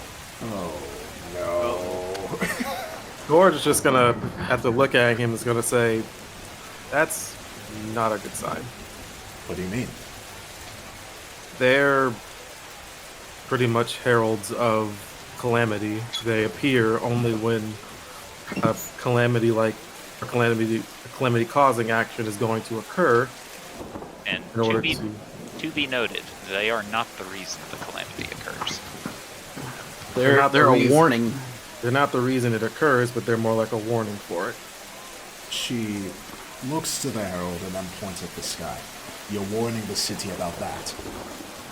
Shakes his head no. No? Is that acting like a Something type big's of about- warning?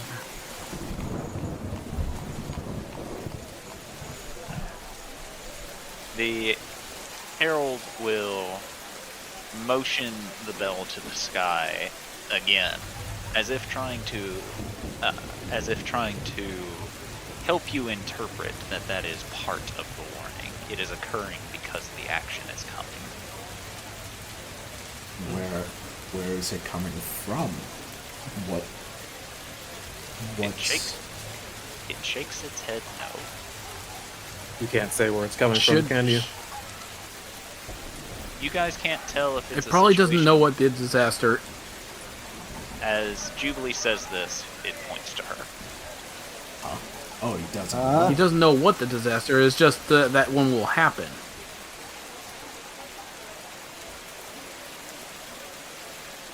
No. Is there? We should probably head to the king quickly then. Yes, usually there are guards around here. And she'll go and knock on the gate. As you knock, a guard will peer over the wall, holding up a cloth over his head, as it appears that he is trying to do his best to stay dry and is failing miserably. She points over to the herald. Did you not see? Have you told the king about his presence? The herald? Why would we? Doesn't I was he? just say they probably don't know what it means. They don't know what it means. Jokes herald. So let's just go straight to let's just get straight to the point then, and have the guards let us in. It's pointless wasting our time with them. Very well. The king sent us on a quest, and we have returned with bounty. The guard will sigh before disappearing, and you'll hear a series of clicks as the gate will open for you. Okay. And all will stop walking along.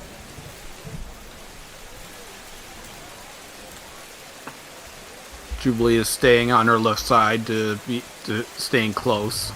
Yeah. While Adel goes along, though, Beast will look to the herald's cloak and will be like, "Can I have that?"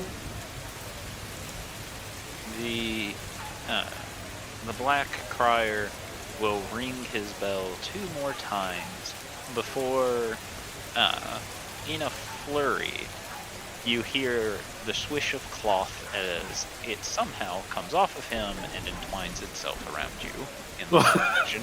Her eyes sparkle. Oh. Thank you, Bellman. You're And very then- nice. And then he goes back to ringing the bell. Alright. She follows. Look, the just because he's a messenger of disaster doesn't mean he can't be a nice guy. Yeah. She is very, very happy with her new cloak.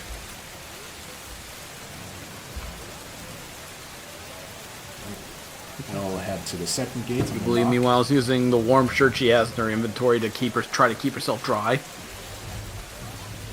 The gates will LV standing in the rain, looking serene and peaceful, almost like she's enjoying being in the rain. And meanwhile, in juxtaposition, Thorgrim is like rapidly shaking himself like a dog, trying to get all the fucking rain off him. Hubert is handling it as Hubert handles just about everything, with not a care in the world. Adel doesn't seem that bothered by the rain either. Well, whenever you can flash dry yourself, you very rarely are. Yeah. Besides, the cold never bothered her anyway. Ah, Boo. Can you take Sackers damage for that? I think we all do. As the second gate opens, you are meted by 2 of the honor guard of the city. Hello. Greetings. The king We heard of your arrival. Please, come with us. All of you. Of course. We have quite the Move away, story. big guy. Yes, we have quite the story to tell him. George is gonna think to himself for a moment. Was there ever anything that the king gave to them at all? I think so. No. Okay.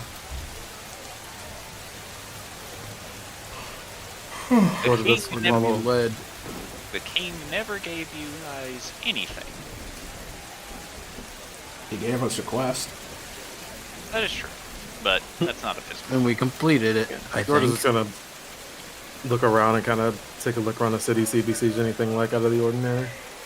Apart from the rain and the roads being lined with golden statues every 10 feet, it's not as... it's no more out of the ordinary than what you would consider out of the ordinary in the city. Hold on. Lined every 10 feet. Are there more statues than last time? No, Oh, okay. that is how I described it last time as well. Oh, I thought it was like every 30 feet last time. Oh.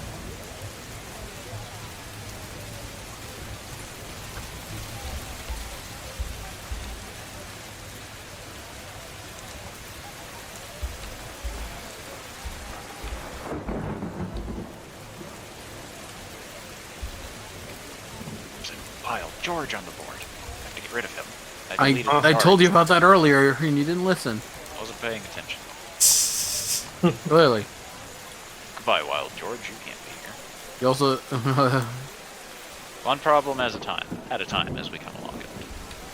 George is also trying to think of any other like Jubilee calamity. is... Go ahead, Jay. Oh, George is also trying to think of any other like calamity-like events that could happen.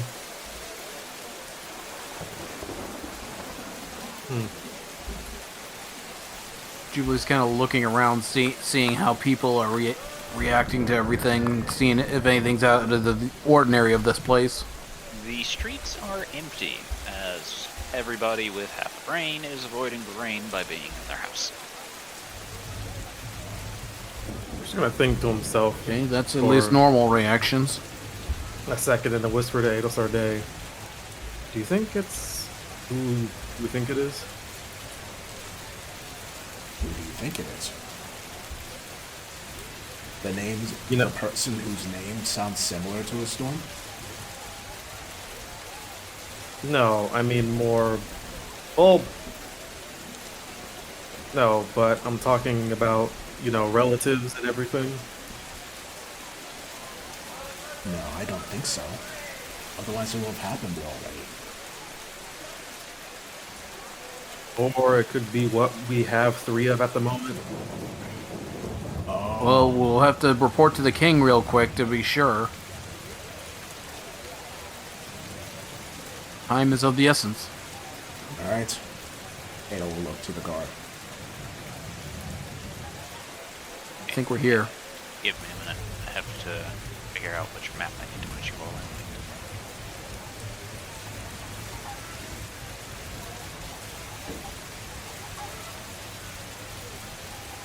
Beastie will look to one of the guards. You think someone could make this gold? And she points to a new cape. Cloak. Someone could probably fashion you a solid gold cape, but it would not be recommended. And eventually a group of guards will come and get you out of the rain, lead you in, leading you through the castle into the throne room. They didn't blindfold us this time. No blindfolds. Yeah, something's up. Curious. Beastie's gonna be looking around, seeing if there's anything of interest as they go. There are a lot of golden statues in here.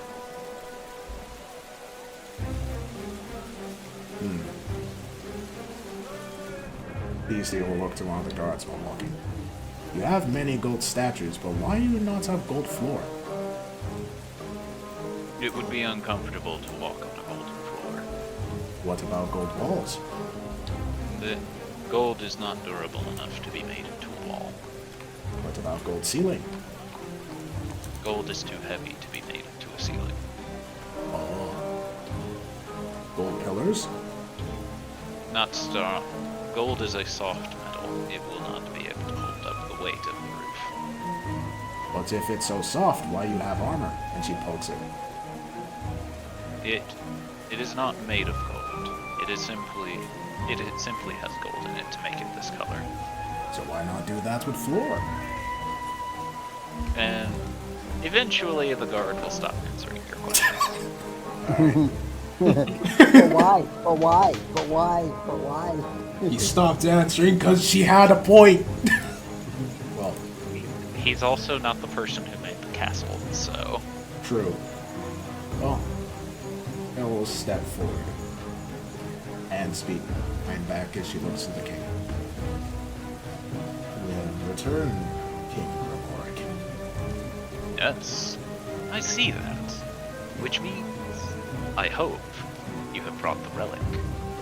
Well, we found a few items while we were down there. We brought something that we think is the relic, but we're not sure.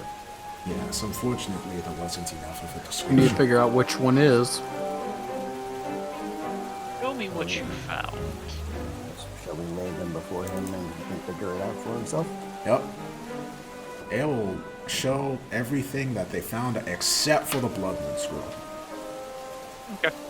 Good call. Yep. Beastie will lay down everything that she found, including the 500 pages. Which he just drops on the fucking floor, right? Yes. And as you lay everything out, the king will approach and with his left hand reaches for the onyx. What was the Can onyx? I do something With his left hand, not the right one? The right one's the one that's covered by his cape. Mm-hmm. The one Okay, that's he's close by now. I'd like to do a little something hinky, if you don't mind. okay. Okay. When I spend sorcery points to do a thing, like to use a meta magic, is there a visible thing? Does it? Can people tell? It depends on what meta magic. Subtle spell. Use subtle spell. Yeah, no one can Technic- tell if it's a subtle spell. Technically, with subtle spell, no. Okay. I just When I was realized. Oh, sorry. Go ahead. No, go ahead. No, I just had a like I thought about it. Didn't Otto identify the onyx? Yeah. You did. You did. So What was it the identified onyx? as again? That's not what we're going for, though. Do you guys not remember the description I gave to you about the onyx? No. I thought somebody. Been a I thought few somebody sessions. was writing it down. Well, that is unfortunate. Okay. Who had the onyx? I didn't. So I Well, think. Actually, who grabbed? It might have been. I don't think George grabbed. I don't know if I was there. Actually, no, I wasn't there for that. I'm trying to figure out. We're there for that. And George was the one who picked it up. However, Adel said that Phenom said that Adel laid out everything, meaning she collected the onyx from George in this situation. no, I was saying she laid out everything she had. You said, I lay out everything we found. I didn't say me. Yeah, you did. In any case, Check the Okay. tape editor. Who had? So George had the onyx. correct. So George, did you? I don't know. Write it down anywhere? I am trying to remember if I did, because I thought I did, but I'm trying to like find it. All right. I guess I'll check the logs and see if I can find it. Okay. Let's see. Did you write? Did you actually write it down? What? Did you already post what it was, or did you just tell us what it was? I told you what it was. Yeah. I was up So would to. it be in the Because I logs? was at under all? the impression that one of you was writing it down. I didn't write it down. I don't write down shit. Wow, this might I be. do remember I have this bag of holding now. Let's see. Let's It see. had a few things, including a corpse in it. Was the onyx in that bag of holding? It was the body Originally? and the scroll that was in there. Okay. I was trying to remember. No, wait. There was one other thing. I don't remember what it was. Let's see. I think it was a weapon. Yes. So, I- okay, the onyx wasn't in the thing. Can I roll a attempt to roll a history? history? You may roll a history. Yes. What else are we gonna do in this situation? Just let him have the onyx. It's fine. No. I very specifically remember one of us I warning want him to not be give us distracted the right now, but what was Elvie gonna do, by the way? Yes, only what want- was it we got to do? I only Okay, want cool. to spend 1 sorcery point to make this a subtle spell. Okay. And I'm going to read the king's mind. You're going to Detect try thoughts. to detect thoughts. Yes, I'm going to attempt to read his thoughts. Okay. So, does anybody else want to roll a history? I think a 23 is pretty good, isn't it? Yes, but only George will know what it does. The rest of you won't. Okay, fine. I'm going to be right back. You can tell I me. don't have. You can tell me about the thoughts after I come back. Strange. I really wish I could do subtle spell because I need that distraction or to get this to go off quietly. Let's see. I only got See plus if- 5 to mine, so I'm letting you guys do it. Because I'll see if Otto definitely remembers what Jesus that thing Christ. So, all of you rolled high enough to remember. Adel, you only get a baseline of what it can do, but most importantly, you know it can store souls in it. George, you know that it can Oh, store it's the soul storing gem. it. George, you know that it can convert souls into power, whether that be rejuvenating one's body, giving them back their spell slots, and probably a list of other things. Otto, you know that it does everything that I just mentioned and is probably super duper double cursed. Otto's gonna. Oh, the cursed gem. Otto's gonna just tug on George because if George knew that it was that like that, he probably wouldn't have given it away willingly to see if the king would have grabbed it or said anything. Well, actually, if Adel just said that he should collect everything, then I guess Otto will actually Remind walk us? forward and be like, walk forward and tug on Adel Sarday's like Cape. cloak, Press? yeah, cape. She looks back. Yes. You know, just say, is it one of those things cursed?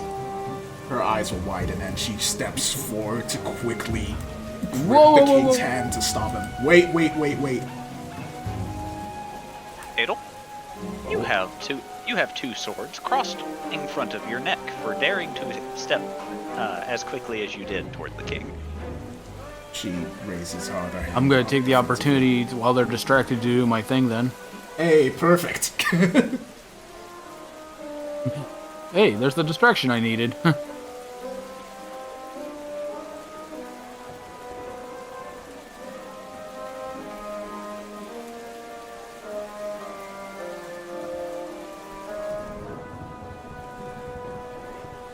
Thank God we realized it was cursed. That was probably the calamity shit. All right. Could you imagine? There are no aberrations, celestials, elementals, fae, fiends, or undead within 30 feet of you. Alright, that debunks my theory then. Alright. And just quickly drop that before anyone notices. Ada will defensively raise her hand. Just be careful. That's extremely cursed. Many of the items we found down there are very cursed. And the last thing I want is for you to accidentally be cursed. He just slowly takes the onyx and rubs his thumb across it slowly, smiling contently. And as he does, a lightning bolt streaks across the sky. And he says, "Oh, you all have done well.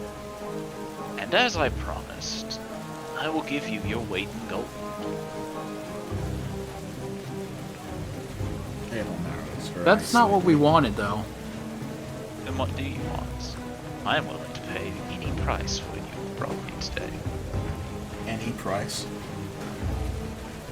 within reason. So name it. The sword. The sun sword.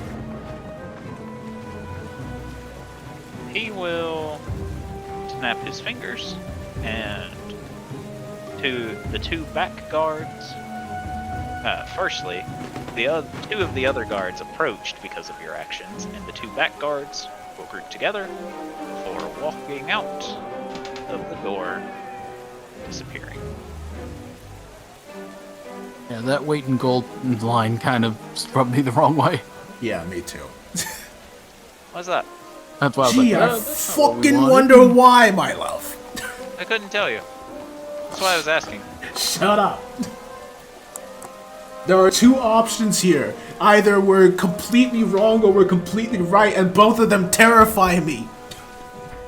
After doing that, Well, George is I gonna- confirmed one thing, that he's not partially undead, that's for sure. That's why I kind of wanted to do that. And thankfully, you provided a good distraction, so thank you, Zojin, for that. All right. I was gonna say, well, I guess you can do LV's thing, and then George is gonna do what he says. Yeah, because Elvie just got back. The surface thoughts, Elvie, the king is very excited to have this onyx. Other than that, you would have to try and delve deeper. Okay, I would like to try and delve deeper. Okay. What kind of save does he need to make against So you? we're going in. I think I just saw it. I think it was a wisdom save, which makes sense. Wisdom save.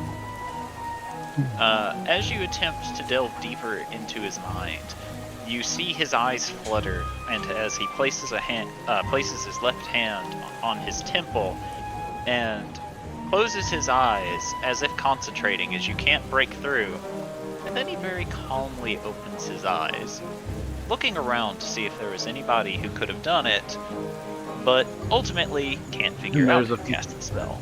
But he knows. Subtle. But he does know it was one of you. He knows someone tried. George is gonna kind of still just standing there. Your Highness, Yes. I must ask, just out of curiosity, what exactly are you intending to do with that onyx? It's not important. I would like to disagree because I know exactly what that thing can do. You know exactly what it can do. I have an idea of what it can do.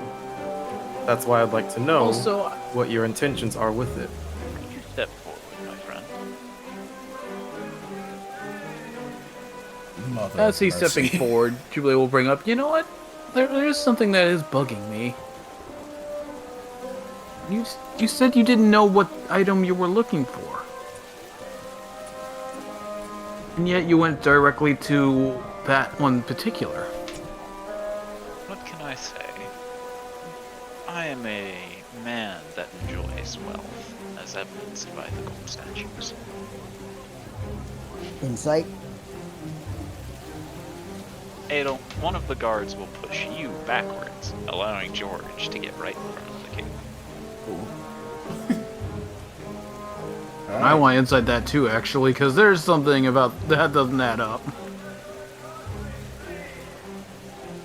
You both have a feeling that he knew exactly what he was looking for. He lying. Why the fuck? Jubilee you will just kind of lying? hold on to.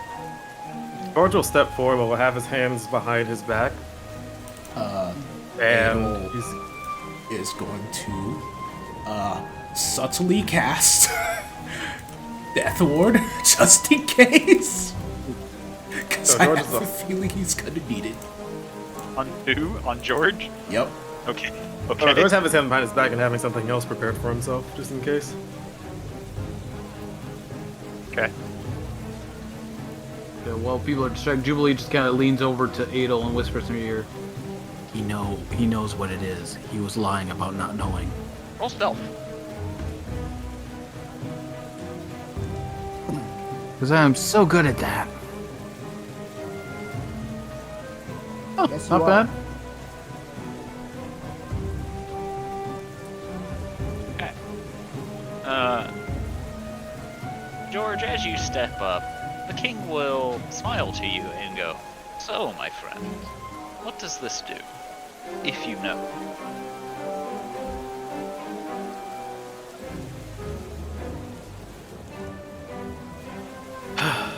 Yeah, contemplating if he should tell the truth.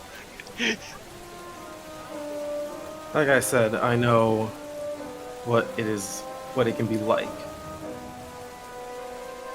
It has the power to do things with people's souls.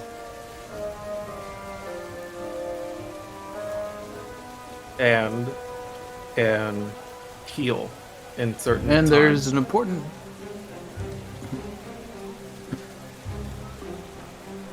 Yeah, Jubilee kind of. I'm sorry, Jay. Hmm?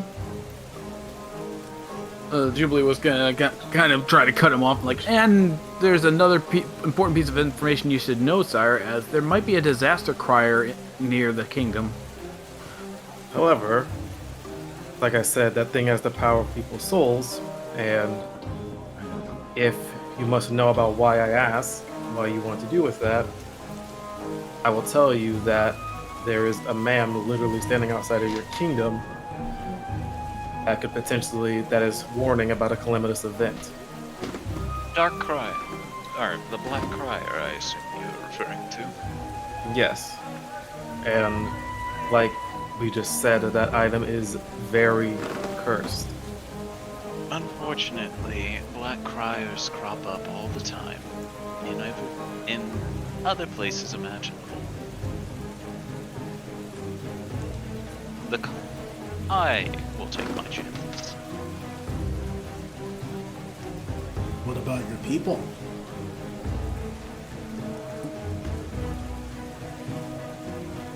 What do you mean? You'll take your chances, but it's not just your chances. Why is that? Because she points at the ceiling. The storm isn't over just you. It's over this entire kingdom. Yes, I'm aware. But it will pass. As all storms do. I see. As George is kind of standing there talking, can he try to see if he can see underneath the cloak at the king's right arm? Roll insight. Insight? Or perception. Perception or investigation, whichever one. Okay. Oh, this is not George's strong suit. Do we have anyone that's good with perception? Otto's okay at it. I am extremely good at it. Jubilee is. Unfortunately, Jubilee's So- standing where the cloak is covering his arm. On the wrong side. Which side is it? That's this It- side, correct? His right arm is the arm that's covered. Yeah, no, but So in like, order to see it, you'd have to be on this side. the whole like. And we're now side, surrounded. left side- Yo, what's up with Right that? It's the two guards that went to go retrieve the thing. Anyway, Matt, you were saying? Sorry, just the whole right side, left side thing is confusing when they're facing in different directions. It would be to your left. So it would So- be over here. Yeah. So since Yeah, his Jubilee, right arm would be over here. So since Jubilee is on the left side, the cloak is covering his right arm entirely. Yeah. I'll tell you who's really good at investigation. Elvie, but she's also on the wrong side. I mean, That's Thorgrim's George's- on the correct side. George is sitting there, kind of seeing them approach, and I understand what you mean by criers appearing, cropping up everywhere, but what I've gathered from knowing about that item and knowing that it is extremely cursed, I believe that causes grounds for concern and being careful with this type of thing. I will be as careful as I need to be, my friend.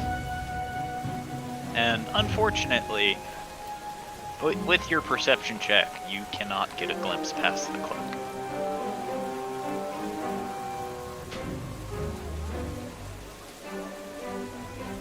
And as he says this, the two guards will approach.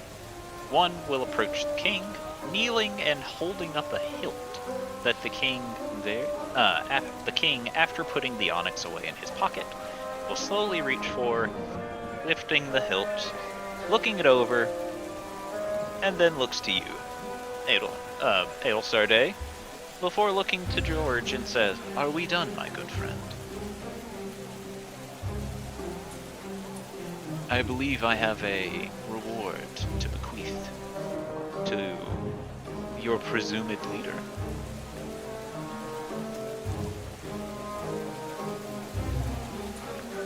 George will kind of turn back to Adol Sarday. Adol seems a bit.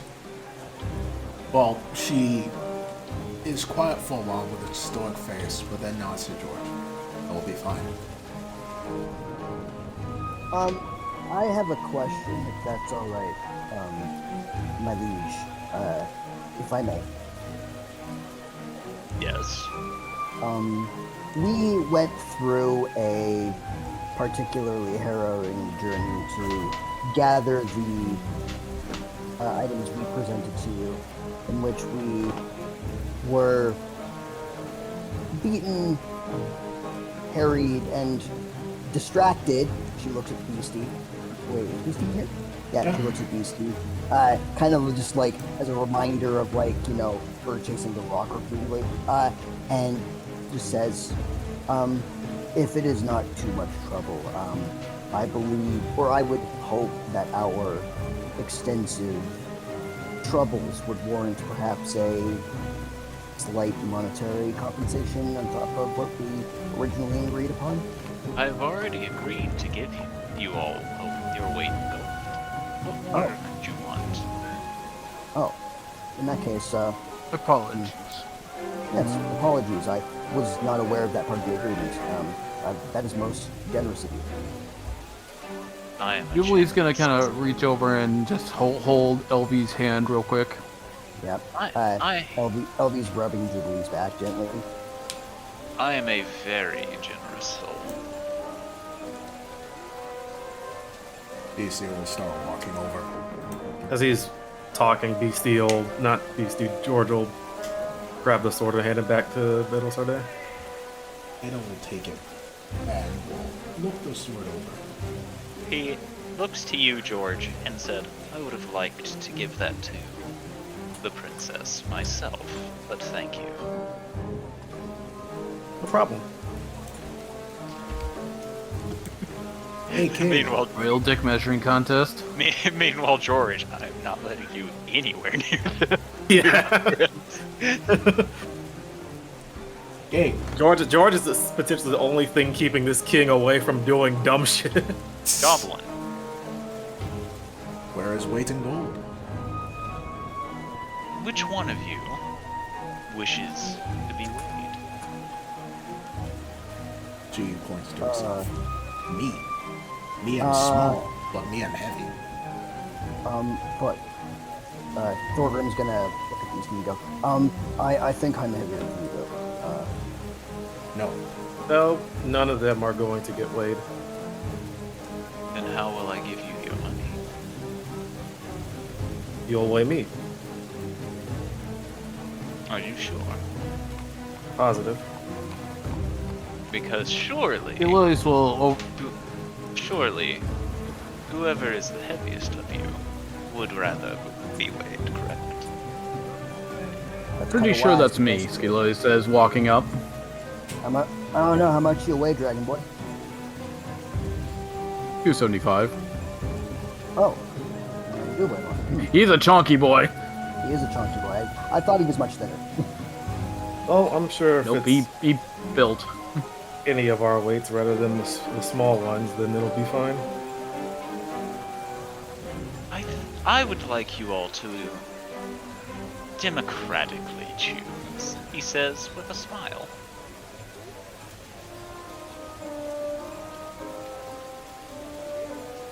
Well, it does make sense that Scilodius is the heaviest, says Jubilee. Beastie huffs. Thinking to herself, and probably the hardiest, too.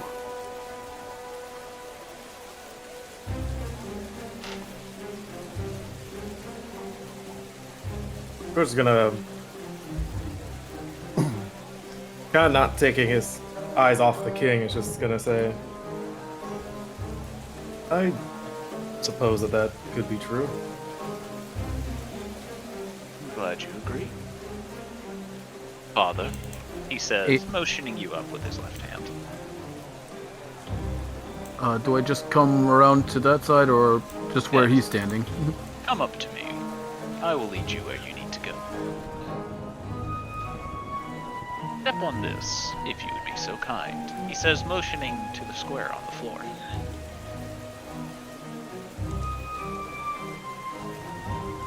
Gillis just stops in front of it and looks down at it, just inquisitively. It just Very looks like curious. it just looks like a little square on the floor. Doesn't seem like anything's wrong with it. And how does this measure me? You stand upon it, my friend. Which fascinating works.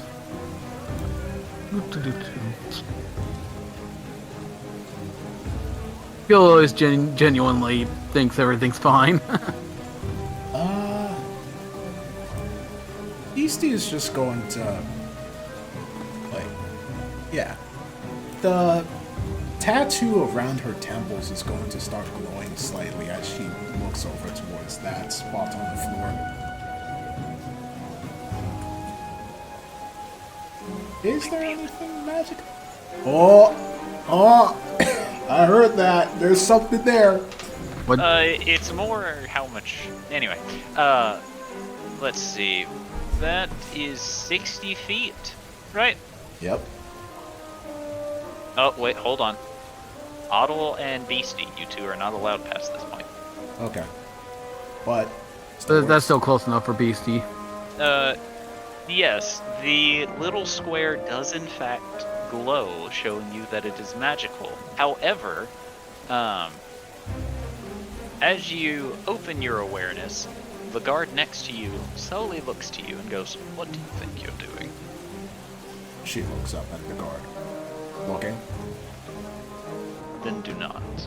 Why? Please keep your senses to yourself. Why? If you are a threat, because if you are a threat to our king, we will make sure you are not. I'll sense threat. There is no threats here. We are good people, after all. Insight. Yeah, Annel's gonna insight that. Oh shit. Fuck. Bullshit detectors going off. Alright, Beastie's gonna incite it too. Mine's on the fritz. Yo! Are you sure about that? Bullshit detection going Lie on. detector went off. Good Pretty people sure never that want to was a say lie. bullshit. There's nothing. What is everybody's intention in this room? Yeah, there's no danger here, my fucking ass. Otto. Meanwhile, shitposting is all of your reactions.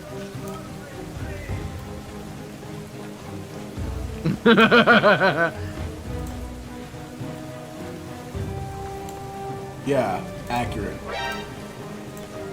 Yeah, yeah, exactly. Both With sound of those effect. things. Yep. Oh god, George, god damn it. I sense Wait. nothing. Why are you guys so paranoid? Everything's fine. They're good people. Gee, I fucking clearly. We know you. That's why we're paranoid. I was being what George's crit fail. Oh, I thought you were just talking about George. yourself. Okay, that's just George thinking that the guards are good people. Meanwhile, Jubilee, you seem to think they believe that they're good people.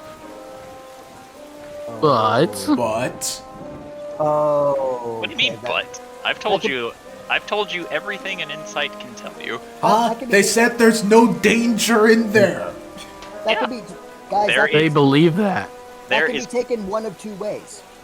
Either they actually believe what they're doing is right, as in, like, they're too far gone, or they've been brainwashed. And, as they said, there's no danger here.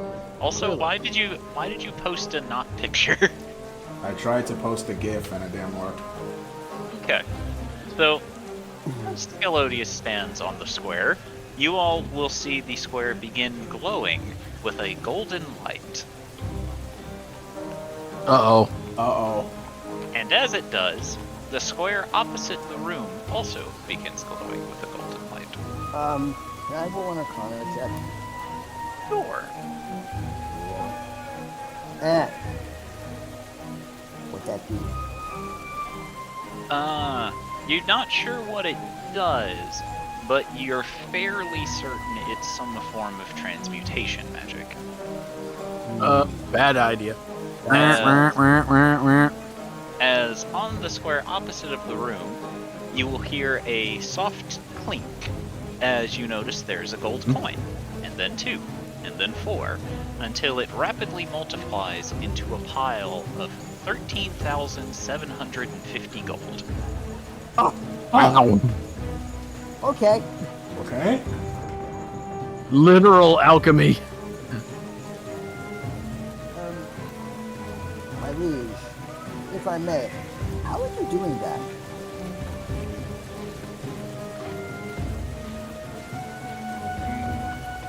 It is a family secret.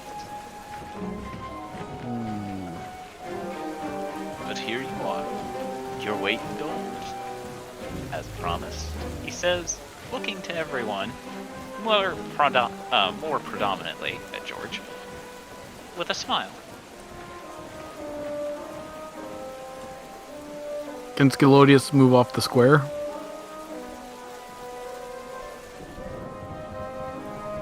We're just There still appear looking at him and- to be no negative side effects. We're just gonna. Scalodius is gonna go over and try to gather the money for his friends. Thorgrim will follow, because he got the bag of stuff.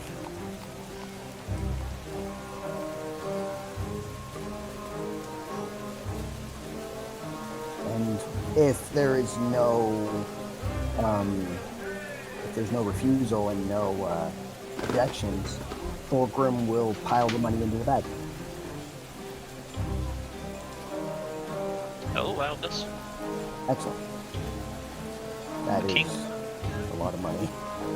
the king will come back with a smile and says, "You all seem so distrusting of me, and I can't imagine why." Your Honor, let me remind you of why I stepped Your Honor. Your Majesty, you mean? Your Majesty, let me remind You're- you of you're why not- I stepped up here in the first place. And why we are so paranoid of the fact that you have an extremely cursed item. Curses aren't forgiving, you can't be careful with them. So forgive me if I'm a little bit paranoid of you saying you'll be careful with something like that. Which is why I asked about your intentions. By all means, I don't like knowing that there could be a threat to innocent people going to someone who goes off of the simple notion of "I'll be careful," especially when it's something that is cursed.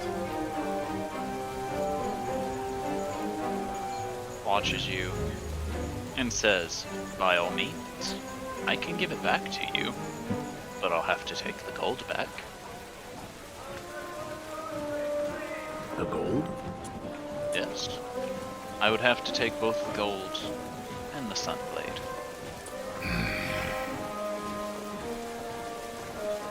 So, your choice is simple. Let me hold on to this onyx and take your due rewards. Or you all can keep it. And you get nothing.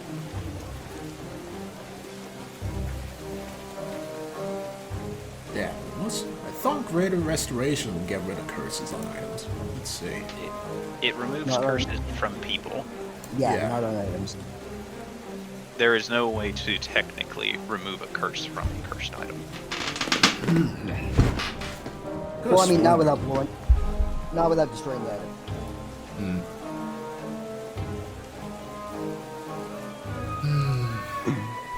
We're just gonna think to himself for a second.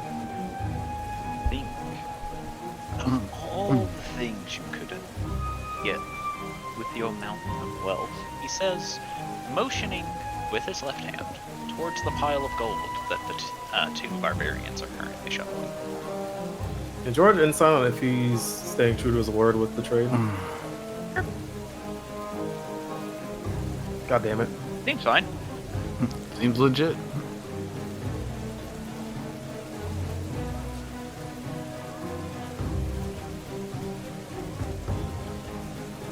thought just occurred to Jubilee, and she may look she's trying her best to not look horrified at what she might have come to a conclusion of. George will. So. Go ahead. God, I actually need to. Actually, George, need to think for a sec here. God damn it. Go ahead, Jubilee. All right, then. In that case, you know, a thought occurs to me, Your Highness. You seem pretty young. What's your routine? Diet, exercise, and I'm hardly young, he says, and motions to the salt and pepper gray hair, but I do appreciate the compliment. But the hair is the only thing that looks old on him. He has crow's feet around his eyes, the usual wear and tear of an older fellow. Not old. He doesn't look older than we last saw. He doesn't happen to look a little older than we last saw him, because I don't remember him having crow's feet. You never looked that intently at whether or not, but now that you are, you don't see a distinct change in him. Not a subtle one either? No. Alright. Still, for a minute... Why do you ask? I'm just impressed. Like, a man of your stature, I imagine your hair going very white from all the stress, but you... I don't want to say age gracefully, because I don't really know how old you are, but you do look very good, Your Highness. I am in my 60s. I'm not... And I will say aged very gracefully. Well, you have to keep your shape when you live in the wildlands. One mistake can bring you to ruin, after all.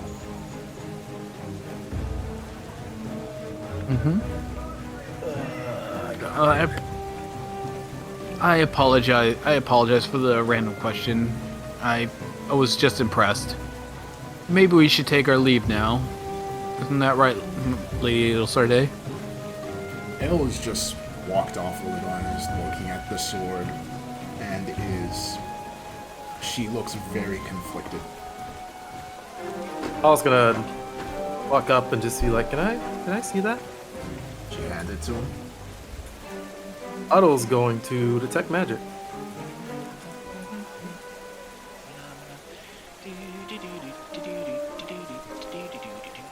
He's happily singing. That's no God. good.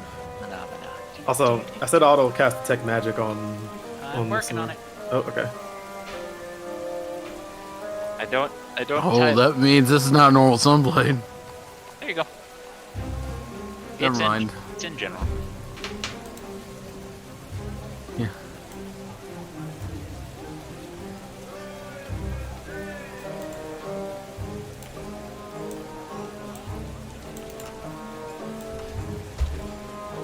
That's a normal Sunblade, alright.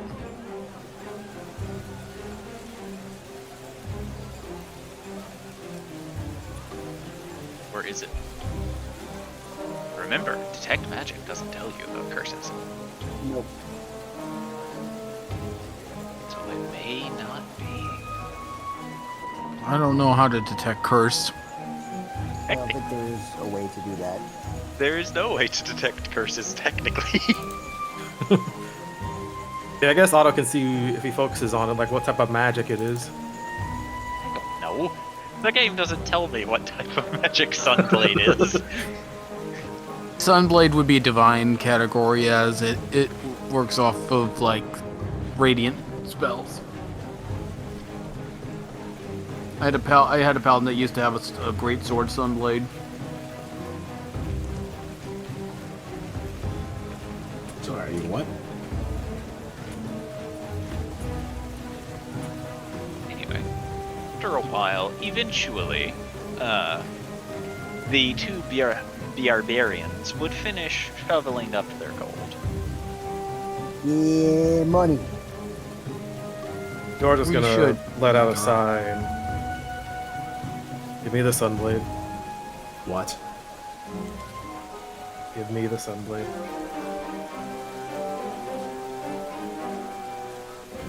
George, you know George, that's not your call to make. you know what we need this for.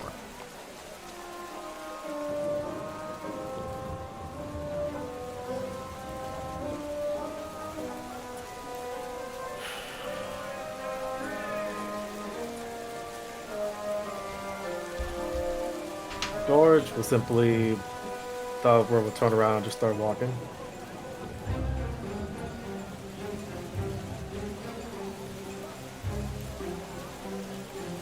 Ella watches him go and just looks down at the sword as well. And looks to the king. We're going to stick around for a while, if that's okay with you. The moment you walk out those doors, the deal is complete. You need to make your choice now. I meant in the city, not the palace. I am aware of what you meant, and what I am telling you is I will not be taking the Sunblade back for this onyx. I know. If you leave this throne room, our deal is done. I think you're misunderstanding what I'm saying, sir. What I am saying is that we are staying here. So just in case the onyx proves to be your people's undoing, we will be here to help. A noble venture, he says with a smile. I guess so.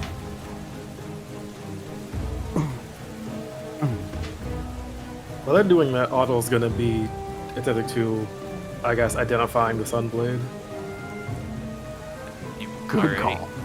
You've already identified the Sunblade. Oh, he was detecting magic on it. I'm just saying, like, just for Yeah, you didn't use Felicity's identify. Yeah, I didn't use identify. Identify just shows you what's posted in the chat. Yeah. Identify So it doesn't show it's being curses. cursed? No. No. Then how did we know Nothing. that the onyx was cursed? Yes. Huh? Because Otto rolled a 30 on his thing. What thing? I think it's because we assumed that it probably would have been bad because of what we knew the item did. Of Also- being able to use souls. Yes. And he doesn't know it's cursed. I said he knows it's probably super duper double cursed. What's the roll we gotta do to see if it's probably super duper cursed? That's not a thing that you can do now because, it's in the We need king's to go. possession. It's in the what? We need to go, milady. the You king's seem very possession. tired. You The can't. sun- We're talking about the Sunblade. No, the Sunblade. No, we're not talking about the Sunblade. We're talking about the Onyx. No, I was talking about the Sunblade. Yeah, the Sunblade seems fine. Okay. Well, she'll put the Sunblade away. Milady, you seem tired. We should retire for the day. Yes, let's go. She'll start heading out as well.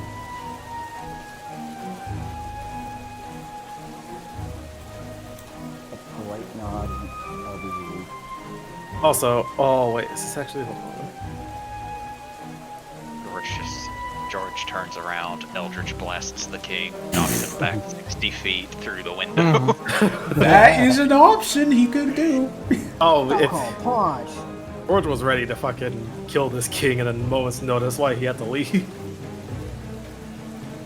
Also, with Otto's identified, just tell him if any spells are affecting Sunblade. Diamond formation, everyone. There is no way to detect curses. Don't know if any spells are affecting it, like if there's any spell that was put on it. Apart Any from scries? Apart from it being a Sunblade, no.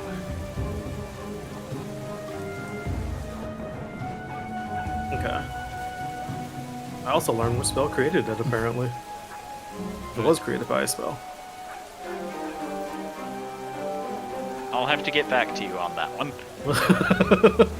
Because there's no technical spell to make magic items. We're still waiting for George to Hadoken the guy out the window. like a 80s action movie.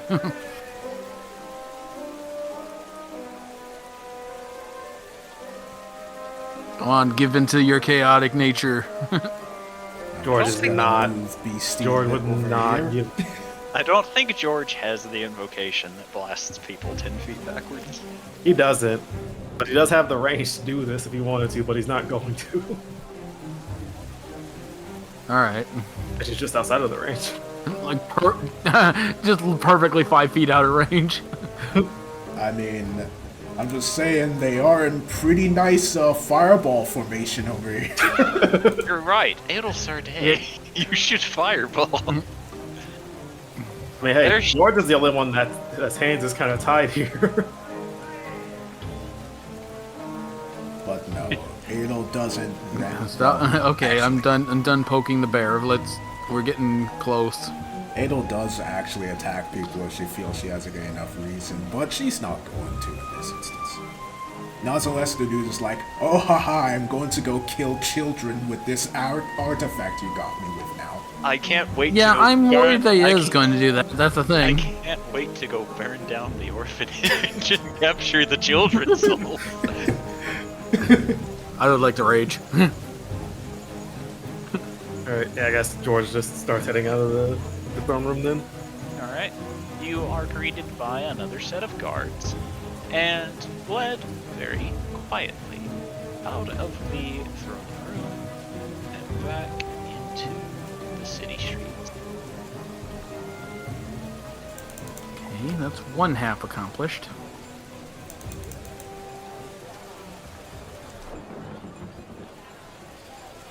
Adel is silent for a while before the sign. Let's go find an inn. We go to the one we've been to before. Sure. Shall I suggest we test out Elvie's new ability soon? Okay.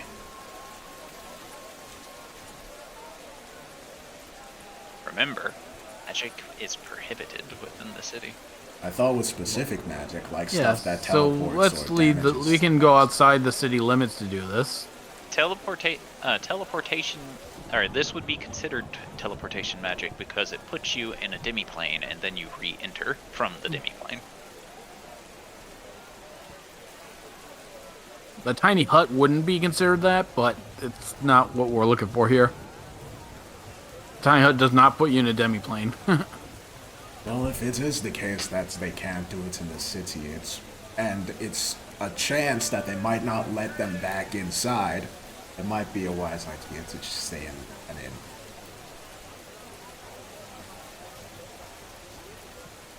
It is your call, my lady. Alright. I will look to Hubert and gesture for him to lead them back to the inn they were at before.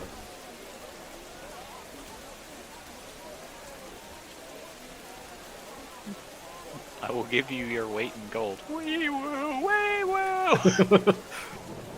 It's because I was Look, we've expecting seen one of- statues of people made of gold. Yeah, I was expecting to get King Midas immediately. That's what I was expecting. Yeah, me too. Here's your reward. Well, I Your put George in the front and eternal center. reward. I'll be the one who gets weighed. Exactly. I volunteer as tribute. Exactly. Yeah, that's what I has- thought of the George has exact the same best thing. out for this if he does get turned into gold. Do you? I mean, Splitting himself. yeah, I'm gonna be real with I you. don't think that's how that works. I also don't think you would have enough time to. Yeah. At least with Scalodius, he could make the con saves for a while and try to break out. Oh, this end's a little different. I like it. More gold statues. Uh-huh.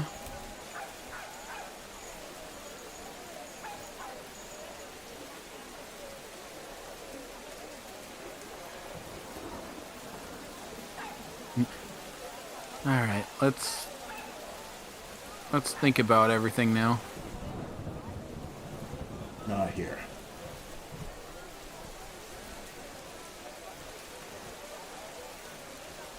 And she gestures up to the rooms.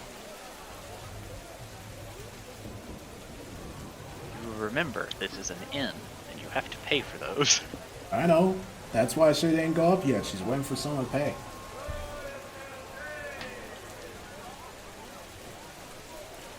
Come on, purse, let's go. Kidding. It's Matt here. Yeah? What's up? Sorry, We're talking about you, man. You got the money. I spaced out. What's going on? In order to go and stay in the room, someone has to pay for it. Thorgrim will go and pay. How much is it? 5 gold. Okay. Yeah, Thorgrim will go up and be like, is it 5 gold for each of us or 5 gold total? Total. Okay. Well, Thorgrim will go up and pay 5 gold and just go, this will cover us all, right? The innkeeper will not.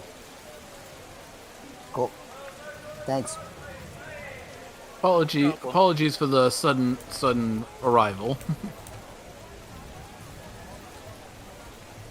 Enjoy your stay.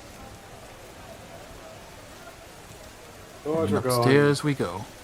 I'll sit down at a table for a sec, and we'll simply say, Anos Arday. I'll walk over and sit by him.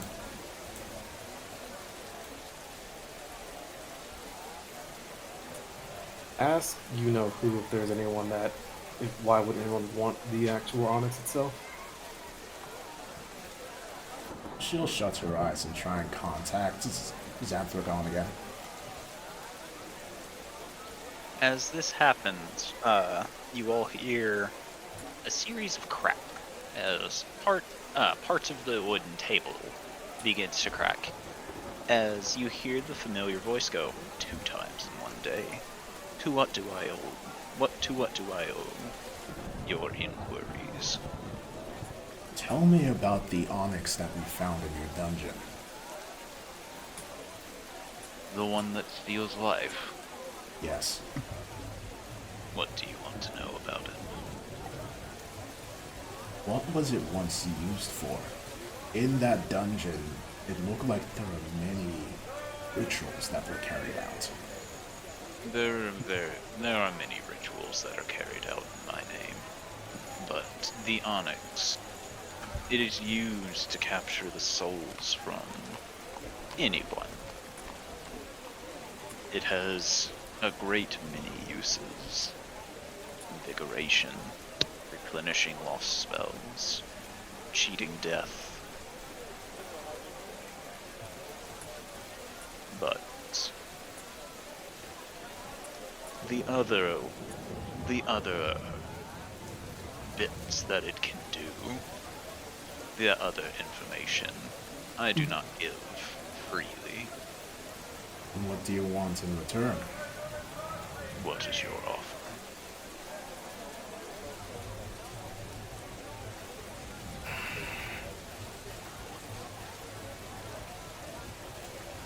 Money would be useless to you, wouldn't it? Correct. I have no need for money. What do you have need for? All I know is about your want to take that bar route into yours. Followers. See. I don't think that is a price I can pay. Nor is it a price I would force upon you again. But know this, I do not give you everything it can do without a price. You need only give me a soul. It need not be yours. Could be. It could be your followers, your friends, the man behind the bar, even a homeless wretch. But I know how you are. You're squeamish to kill, aren't you? You are never going to get a soul from me. We'll see. When a creature is fighting for its life, it will do whatever it needs to in order to survive. It just depends on how desperate you become.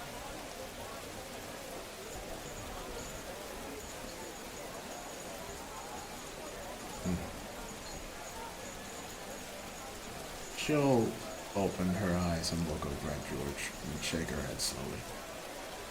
The price to know that is too much.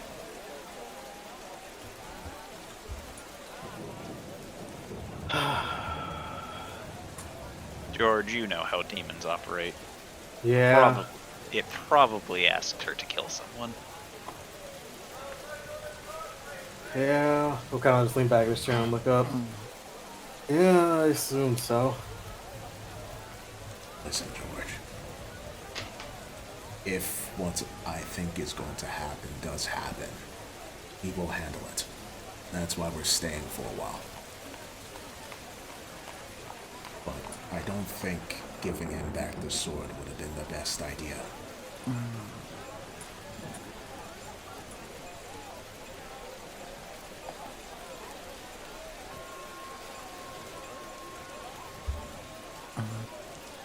Just kind of thinks this up for a second. I guess you're right. But remind me again of how this is supposed to help us with the amulets. Well, we know that the Lady of the Flame knows about the amulets. You were unable to ask her about it last time. You could ask her about it when we meet her again. The sword is what she asked for in return for her help in dealing with the Drow Empire, which is invading. The sooner we get rid of my people from this land, the sooner we can focus back on other matters. Don't forget.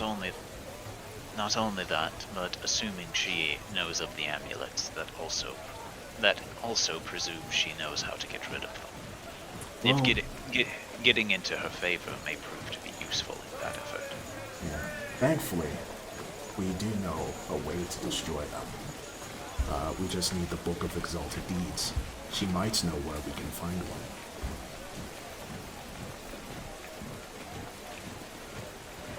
No, according to... well, from what I know, there isn't one in this realm. But she might give us an idea of where to start looking. Do you know if there's one in your realm? I don't know. I can't exactly ask Father. Using the gate here would go against the rules. Sylvie, you're fairly smart when it comes to magic. Roll me an Arcana. Excellent. An Arcana coming up. Well, I guess I'm not Mother in of this one. mercy. Otto, try. Otto, you're fairly smart when it comes to magic. Don't say that. Oh, okay, good.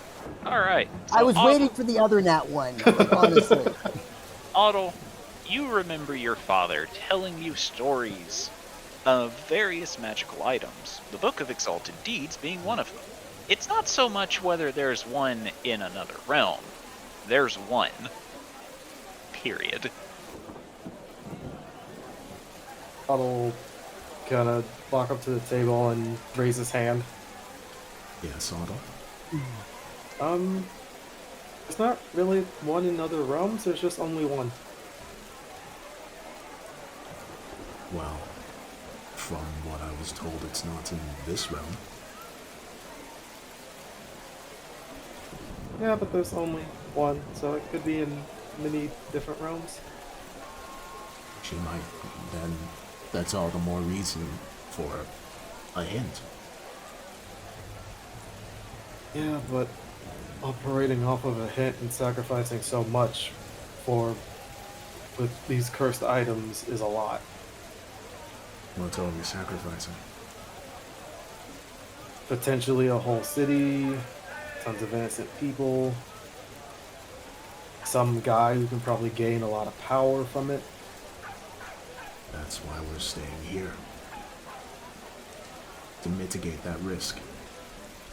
You do realize that he probably knows we can't stay here for long. If anything, he could wait to start doing things with that onyx until we leave. Why would he? Because he's already waited this long to have someone go and achieve that item. What's a week, a month, a year before we leave if he has to wait a little bit longer? He already has what he wanted. He can be patient now and simply wait until we don't have the option to stay here. Here's my counterpoint. What need does he have to be patient? Because he knows that if he isn't, and he does something dumb and we see the risks to it, we'll do our best to either help with it or stop it. And who are we? To him.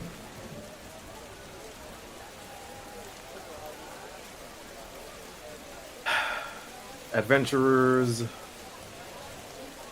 strong adventurers at that, who was capable of achieving this item when he wasn't able to. I think that you might be overestimating him. I'm not overestimating him, I'm just acting as if he's actually someone smart.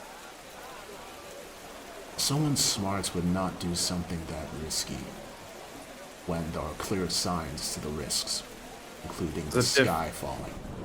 There's a difference between being smart and wise. You can be tactical and great at combat, but you can be terrible at reading someone's intentions. You can be book smart, you can be street smart, you can be strong, or you can just be fast. There's separation between the two. You can be good with a blade, but you could be bad at reading people. George sneezes at his own comment. George's ears burn.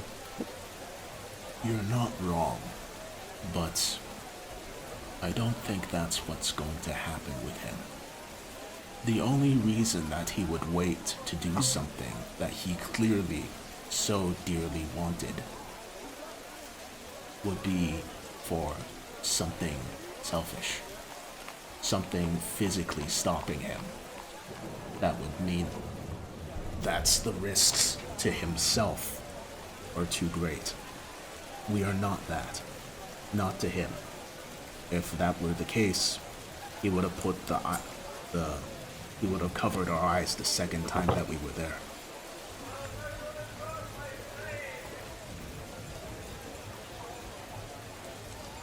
I believe that he does not see us as that much of a threat.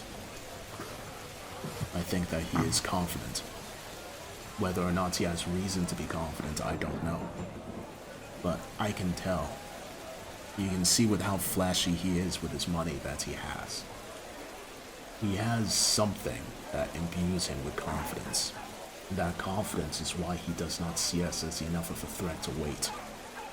He is going to do what he plans on doing. He's not going to wait for us.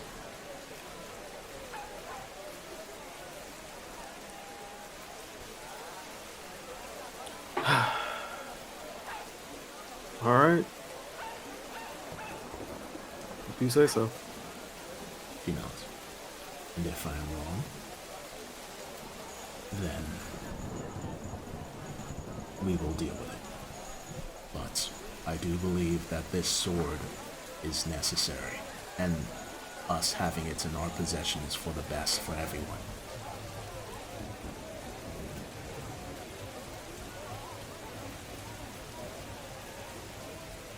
The sooner we get this to the Lady in Flame, the better. And Are you sure this Lady of Flame wasn't just lying? I hope so. I don't know for certain. You hope that she was lying? I hope that she wasn't lying. Because if she was, then that means more of my people will die. And my people will kill more people.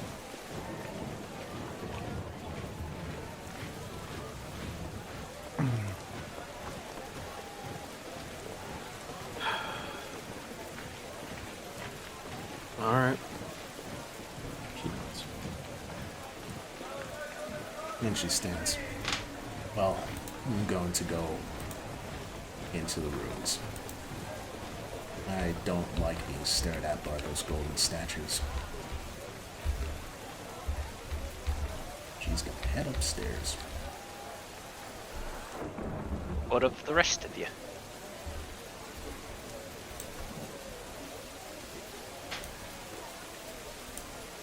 Because we do have to call this soon, because Phenom has to go to bed. So I need to know who all's going upstairs.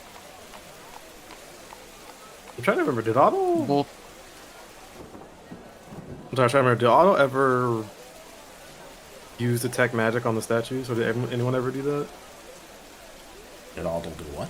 They're scries. I believe Jubilee did something along those lines. You Of can, figuring out what they were for. hey, you can do it now if you want to. If that's the case, Otto, since I don't remember if he'd ever been here. Actually, he has been here, but I don't know if I was here for that. It's gonna detect magic. They are magic. May see what kind of magic they are. Transmutation. If they're scry. Oh no. Transmutation magic? Yep. I think we found this Not out divination. before. Yeah, we looked at them before, and they weren't divination and anything, but we assumed that there was some trick to it somehow anyway. Like listening devices or something.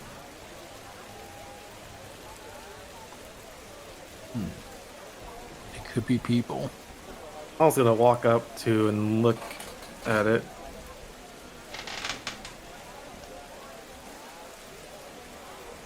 It stands there, being all golden and statuey.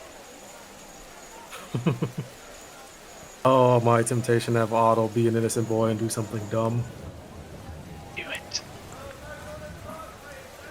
What's the worst that could happen? Death. Do it. Oh, no. There's much worse things than that. Although what Otto was thinking about doing, it would have been much worse and could have probably screwed over everything. Do it. Alright, Otto's seeing that it is magic, and no one stopping him is going to place his hand on the statue and attempt to dispel magic.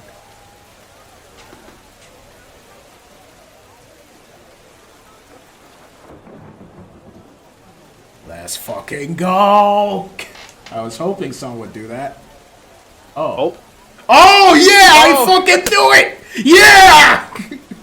Alright, so from your hand you see the gold beginning to crack and crumble and break all the way up before shattering as a man seems to have been encased in it, takes his first breath in, you don't know how long, panic in his eyes, and then you hear a war horn. Uh-oh. Mm, Uh-oh. It appears we have alerted the authorities. And we Guys. call it there. Hell yeah, I was hoping someone would just say fuck yeah, dispel magic those things. Hey, thanks for watching the video until the end. If you want to see more of my stuff, click on either the vids on screen or check out my YouTube channel. Feel free to like, comment, subscribe, and check the description for more places to follow me. I hope you enjoy the rest of your day, and I'll be seeing you.